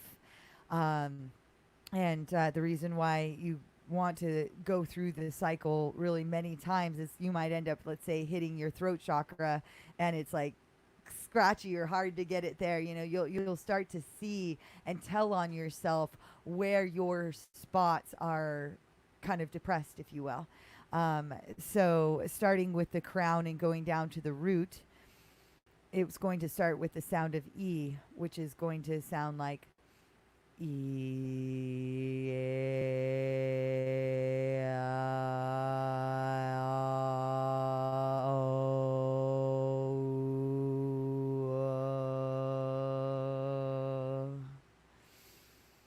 And then back up. Trying to clear my throat on that one. Oh.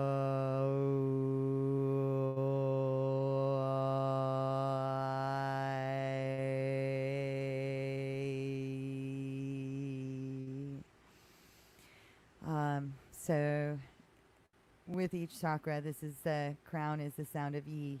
E. Third eye. A.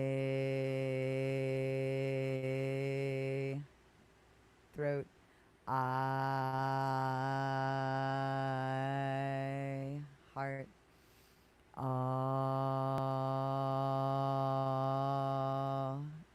Solar plexus.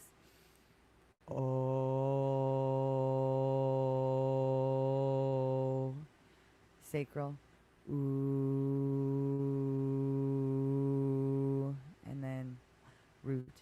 Why? Why? Ooh. Yeah, there we go. So, again, each one, it's clearing something. It's kind of funny. Like anytime I was slipping up there, it was like I could tell I was having another thought coming in. So it's very fascinating. So your thoughts can also see what's happening there, and yeah. So with that, let me think. What else do I want to talk about with the meditations as we begin? Is again breathing in through the nose and out through the nose. The breath, we want to attempt to get the breath all the way down so that we're doing belly breaths. Get the breath all the way into your belly. Don't try and push it. It needs to come easy. So it is just a breathing in through the nose, and you'll get there. You'll get there if you're not quite there. When we are going through anxious times in our life, we end up starting to be more higher up with our breaths. So just allow that body to rest and allow the system and energetic bodies, if you will, get lower and lower, and you'll get there. It's not a race, but you might be able to get there right now, and that's really rad too. But again, circling that breath inside of the solar plexus, inside the belly, deep to the bottom of that. And then with the exhalation of your breath, again, will be out through your nose with the idea that when you're exhalating this breath, you are exhalating it down and out through your toes and your feet, through the wiring system, like you're creating a wiring system within your mind that looks like red roots or red wires that are connecting to the earth. This will get you grounded and rooted. We are atop a magnet, you guys. So your wiring system is literally getting connected to the earth when you do this.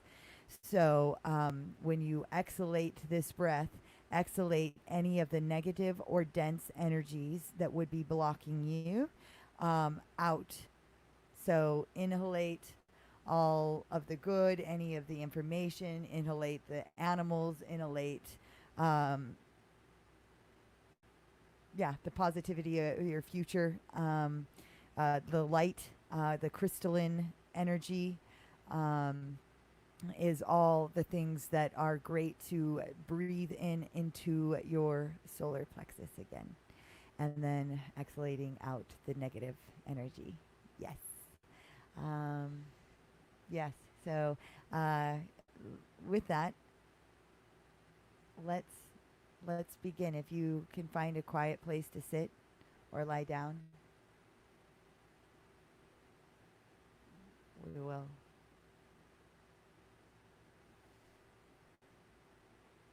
Get this ready.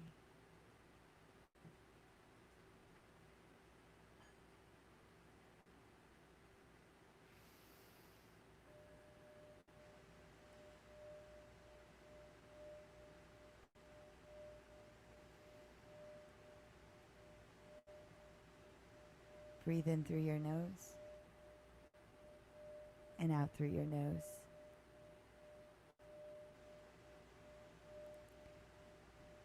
Breathe in love and exhalate the dense energy.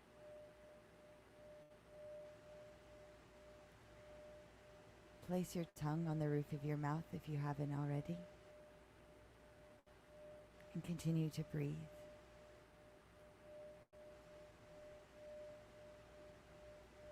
And with your mind's eye, above your head.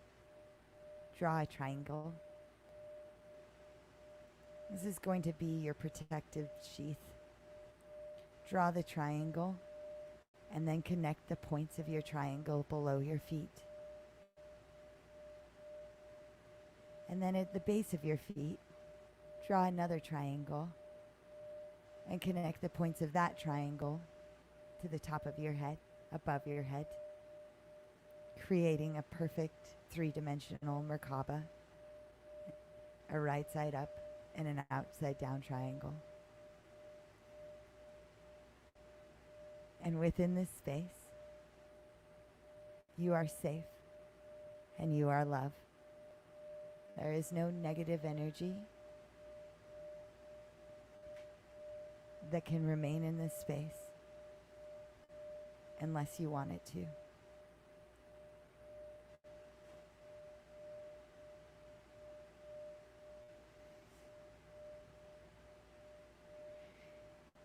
And inside this space, I've placed a box. Do you see it? Within your mind, walk over to that box and open it up. And inside this box, take off your masks. Anything that would identify you or hindering you from you being your authentic you. And place them inside the box. You can come back at any point and get them if you'd like. But for now, just place them there. And breathe. There is only the purity of love in this space. The highest version of yourself. Where there was no traumas, no pasts, no futures, just right now, just you, and you're beautiful, and kind, and caring, and awesome. And breathe that in. Breathe in the light.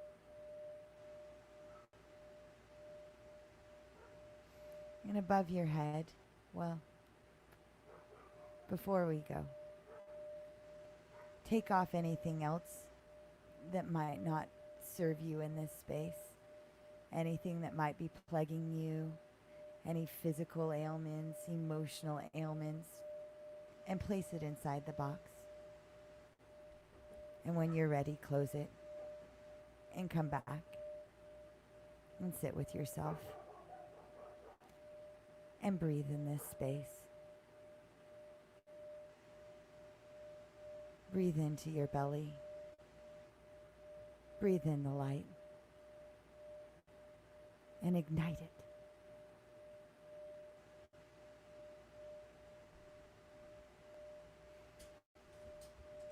And above your head, you have a wiring system. It's a crystalline wiring system. Crystalline because it holds and has all colors. It is the healing light.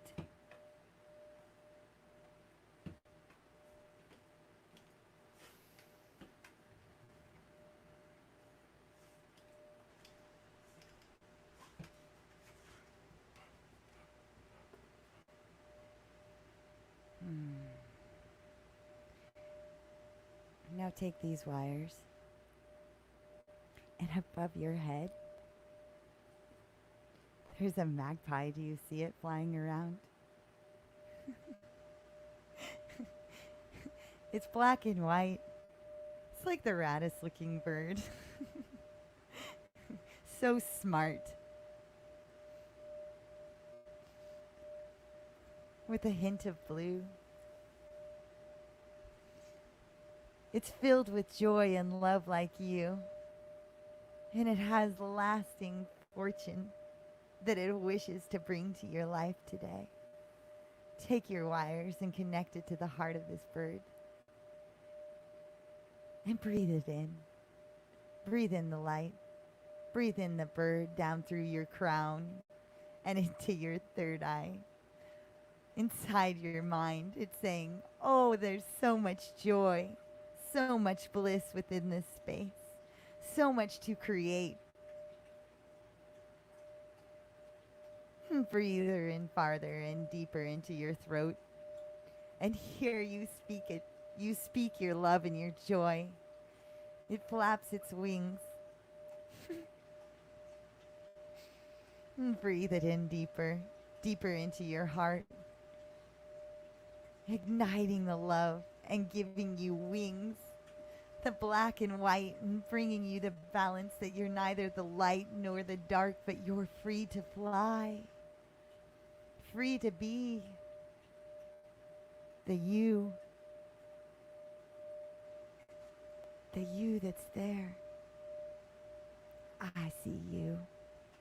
I see you, it says, and I love you.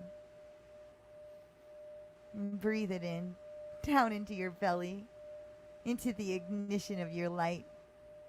It is so excited and happy to be here with you. And in this space, it says, there are many chemicals to balance in here. Some beautiful areas and beautiful things within this vessel that can be balanced just like its wings. See where they need to be balanced and be the chemist with me. Love yourself here. Love yourself here. It's like the mushroom. It said, oh, looks like you could use a little more serotonin. I love you. And breathe it in. And breathe it down. Bring the magpie into your sacral chakra, into your pelvis. And it says, you have nothing to fear. Good fortune is here. I love you. I love you. I love you. And in this space, it gives even more oxytocin. Love with you. It wants a relationship with you. What powerful medicine. Thank you for shining the lights and allowing us to see, bringing the awareness. And breathe it down, down through your legs, down through your root systems to the earth.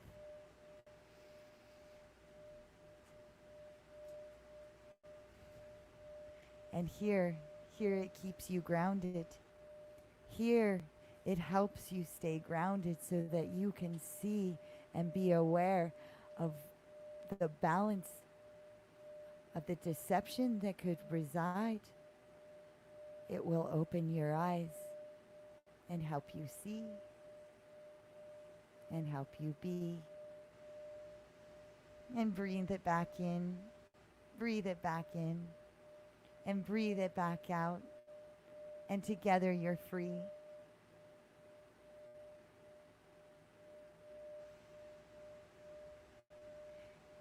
And now there's the hummingbird. Do you see? It wants to come and play too. It's flying forwards and backwards and up and down and all around, showing you that in every direction you're free to be. Hummingbird, joyful little sister, nectar your crave. All the sweetness of the flowers is the love that you gave. Oh, thank you, hummingbird, for being here. What color is its chest? Can you see? Is it a male or is it a female? I see the male. I love the color of the male's chest.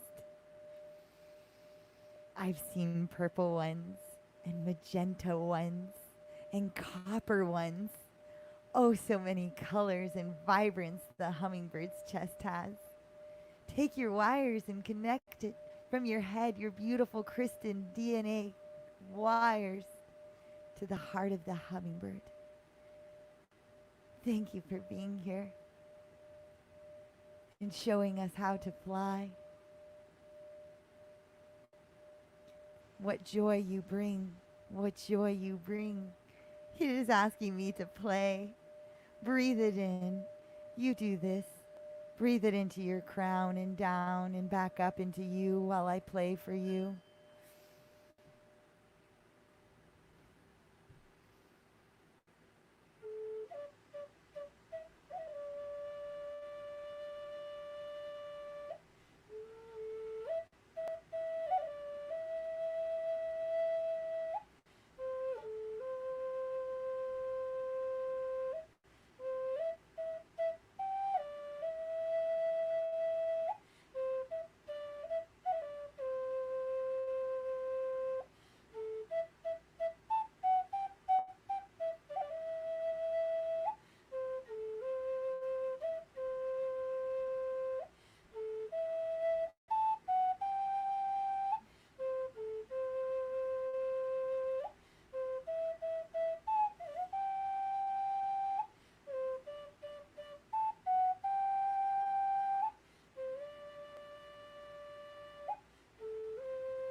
Oh, thank you, sweet little hummingbird.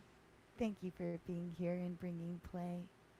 Thank you for bringing here and bringing your joy.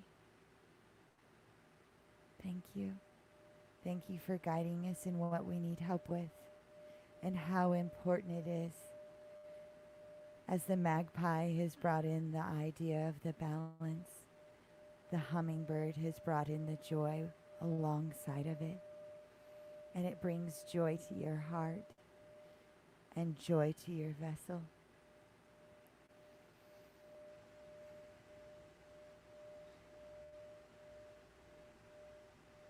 And now we bring in the crow. The crow, are you cawing so I may know the secrets of balance within my soul?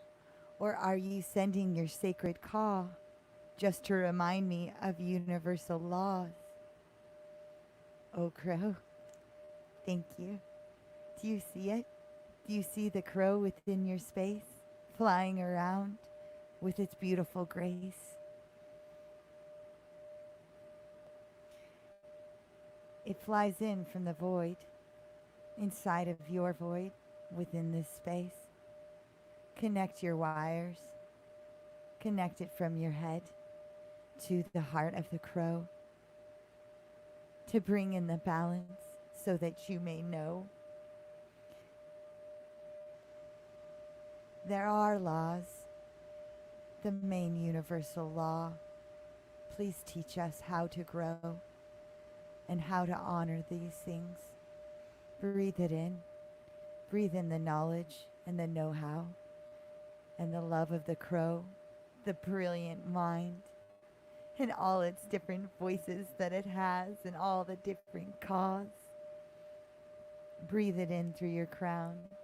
Breathe it in through your mind, teaching you how to balance that mind with new neurotransmitters and new neurons and new ways to balance yourself within this space. Thank you, Crow, for being here and giving us and delivering us your magic. And all this magic is now inside, and breathe it in and down through your throat so that you may speak Speak the power of your magic. Speak the power of your heart. Speak the power of your intuition into your reality, creating yourself as the beautiful magnet you are, attracting all that is love and all that is joy.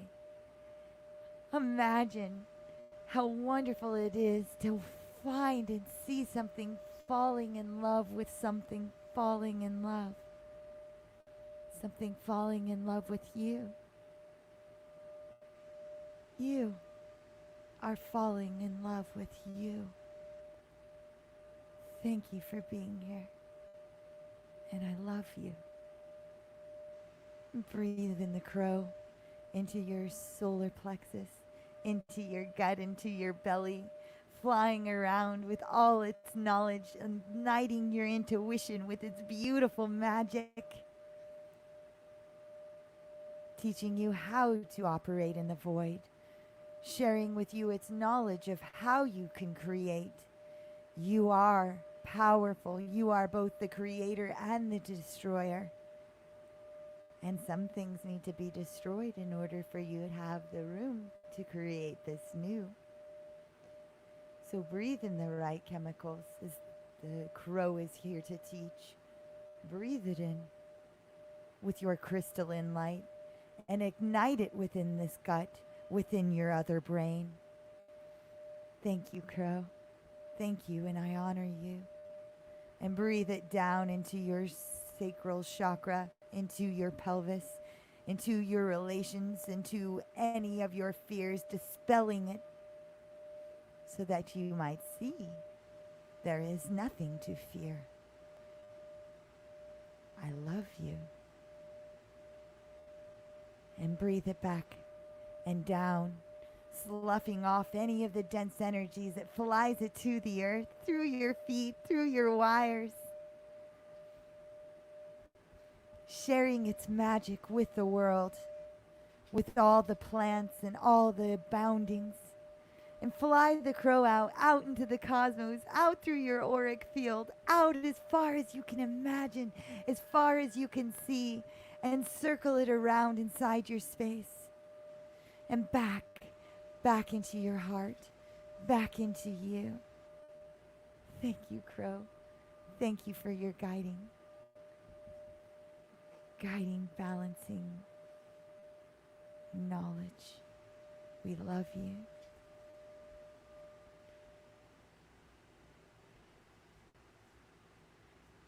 And now we bring in the otter.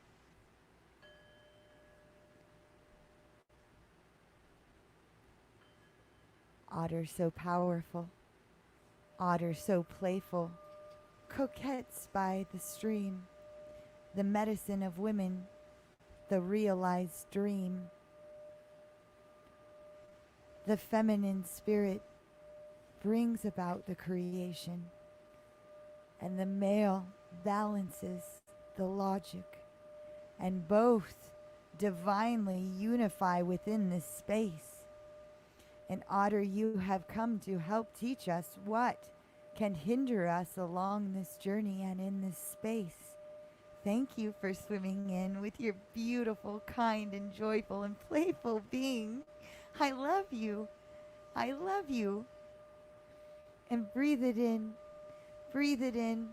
And connect your wires. Connect your wires from your crown, your DNA, straight into the heart of the otter that is here to help. And breathe it in to your third eye, into your mind, showing you how to create, how to ignite your imagination within this space. And breathe it in and down your throat and through your nose, that you may speak it into your reality. Thank you for being here, Otter, and shining lights, for the divine feminine is learning her ways. Thank you. And breathe it into your heart. Breathe her in, breathe him in, breathe the otter in. The femininity. Otter so playful. Thank you for bringing me my realized dream. And play it into your heart and into your solar plexus. And in this space, it too has knowledge of the exact amounts of chemicals this vessel needs. And breathe it down into your sacral chakra, into your pelvis, and bring about the loving energy and the dreams of all the relationships they abound in your space. You, self-love, that's where it begins. Love so that you can know love. Love you. And you are powerful, and you are great, and you are magnificent, and you are incredible, and you are light, and you are more than light, and you are sound. You are all of the creation. You are all of the things. I love you. And now swim it down, swim the otter down through your legs and through your feet and through your wires to the earth. The otter is in the water. This is balancing your emotions. It is what water represents. And it brings it in and swims it in. And allow it to swim back up and inside of you. And inside your gut, this is where it can remain. This is where it can play. And we will go and we will play with song as you continue to be the chemist of your body. You play with these animals as I play.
And if you feel up to it, follow along with the harmonic tonings.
Want to continue toning while I play a little bit more? It would be recommended.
Come back to your breath.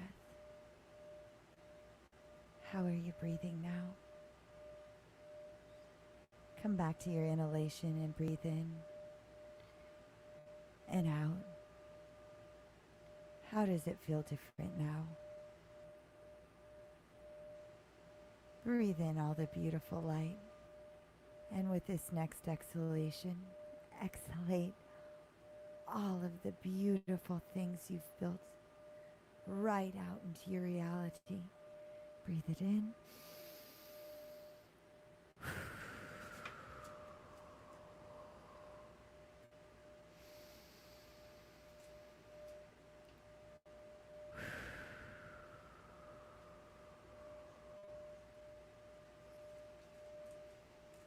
Come back to yourself.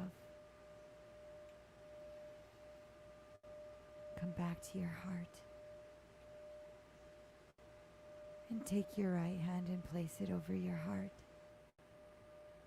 And your left hand over your right. And with your giving hand, give yourself the love that you deserve, that you're worthy of, because you are. You are beautiful and kind and so caring. I love you. I love you. I love you. You are grand. And you are always doing the best you can. And you are always getting better. I love you. Breathe in the heart. Breathe in the gift of the rose and give this to your heart. It has powerful healing energy, the rose. Breathe it in. You are so worthy and so worth it. And your creations are genius and magnificent. Can you see it? What an imagination you have. What an ability for love you have. Now switch your hands and receive this gift of your heart, of this beautiful space that you have created. And receive the gifts of these wonderful creatures that have come in to help guide and shine lights and flutter and fly and bring knowledge to us. I love you. I love you. And gradually come back. Come back to the space, your Merkaba. And there's the box. You may go over to that box and open it and take out and take back anything you'd like to bring back with you. Or you can leave it there. Do whatever you wish with that box. It is yours. The goal is to have the heart weigh as light as a feather. I love you.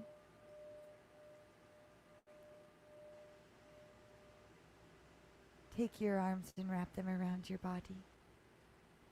And open your eyes. I am giving you the biggest hug right now. I am there with you. I love you. I care about you. I'm grateful that you bring me into your space and allow me to do this journey with you. It is such a rad adventure, and we're in it together. You are not alone. If you ever need me or need help, reach out. Or close your eyes and see the green, beautiful laser beam of light that goes straight to my heart. And all the information to help you gather and get through the next phase. All of the information that I have learned about my healing is open to you at your fingertips, at your heart, at your mind's eye, at the connection, at the beautiful entanglement. And I love you, and it's rad, and I'm grateful that you're here. And man, this was so fun. Slowly come back to yourself and see how you feel different. I know I feel pretty tingly. I love that feeling. It's so rad. So cool. And you guys are all so cool. And I'm grateful that you're here, and for all the new people that have come in today. I'm grateful for that. And I like to always do this on my episodes because it is something that is very near and dear to my heart, is the Shipibo tribe that does need our help. And they don't have access to the means they used to, as we used to venture into the jungles and they would share their medicine with us. And they're a really rad tribe, and one of the last 7 indigenous tribes that exists in the Amazon. And the Amazon is very important jungle for this earth and for us. And so I'm feeding them, and I'm asking you to help. Money goes very different there. 50 cents would get like almost like a half a week. But really it's total is that we're raising a month and asking is $450 to feed 100 families. It's really like $4.50 pays for an entire family for a month. Is that right? $450, 100 families, yeah. $4.50 pays for a whole family for an entire month. So anyway, if you're looking for any kinds of energetic exchanges out to your reality, I like to pull mention to people that are out there that are in need of our help and assistance. They're what brought this beautiful magical flute to this reality today. They make a lot of really awesome tapestries and other things. It's my goal at some point to get a website so that you guys can all have access to the beautiful creations they have. But anyway, so there's a link down below on this page for that. And then if not, anything you could share out in the world about the Shipibo tribe is very appreciated. And then also like and share this video. If you found it to be helpful for you, this information is vital for us to be able to raise our consciousness, navigate our shadows, see our behaviors, and unify and create a whole new world. So I'm going to read this message. Beautiful. I brought my dog into my triangles. I love it. when I put my hands over my heart, my dog came up to my shoulder, put her paws on top of my hands over my heart. She's older. This helped her as well, Jen. Oh my goodness, that just like brought tears to my eyes. That is so rad, Patty. Thank you so much for sharing that story. A part that piece. Our critters are here, and they are so powerful, and this healing expands to our animals, to the plants, to the trees, to that's a plant too, but to all the things. And thank you for bringing your dog into this space. They're here to help us and love us, and we're here to help them and love them and help raise their consciousness too. And they're our little mirrors. That is so rad. Thank you for sharing that. I love it. I love it. And Sammy, yes, I love you too. I love you.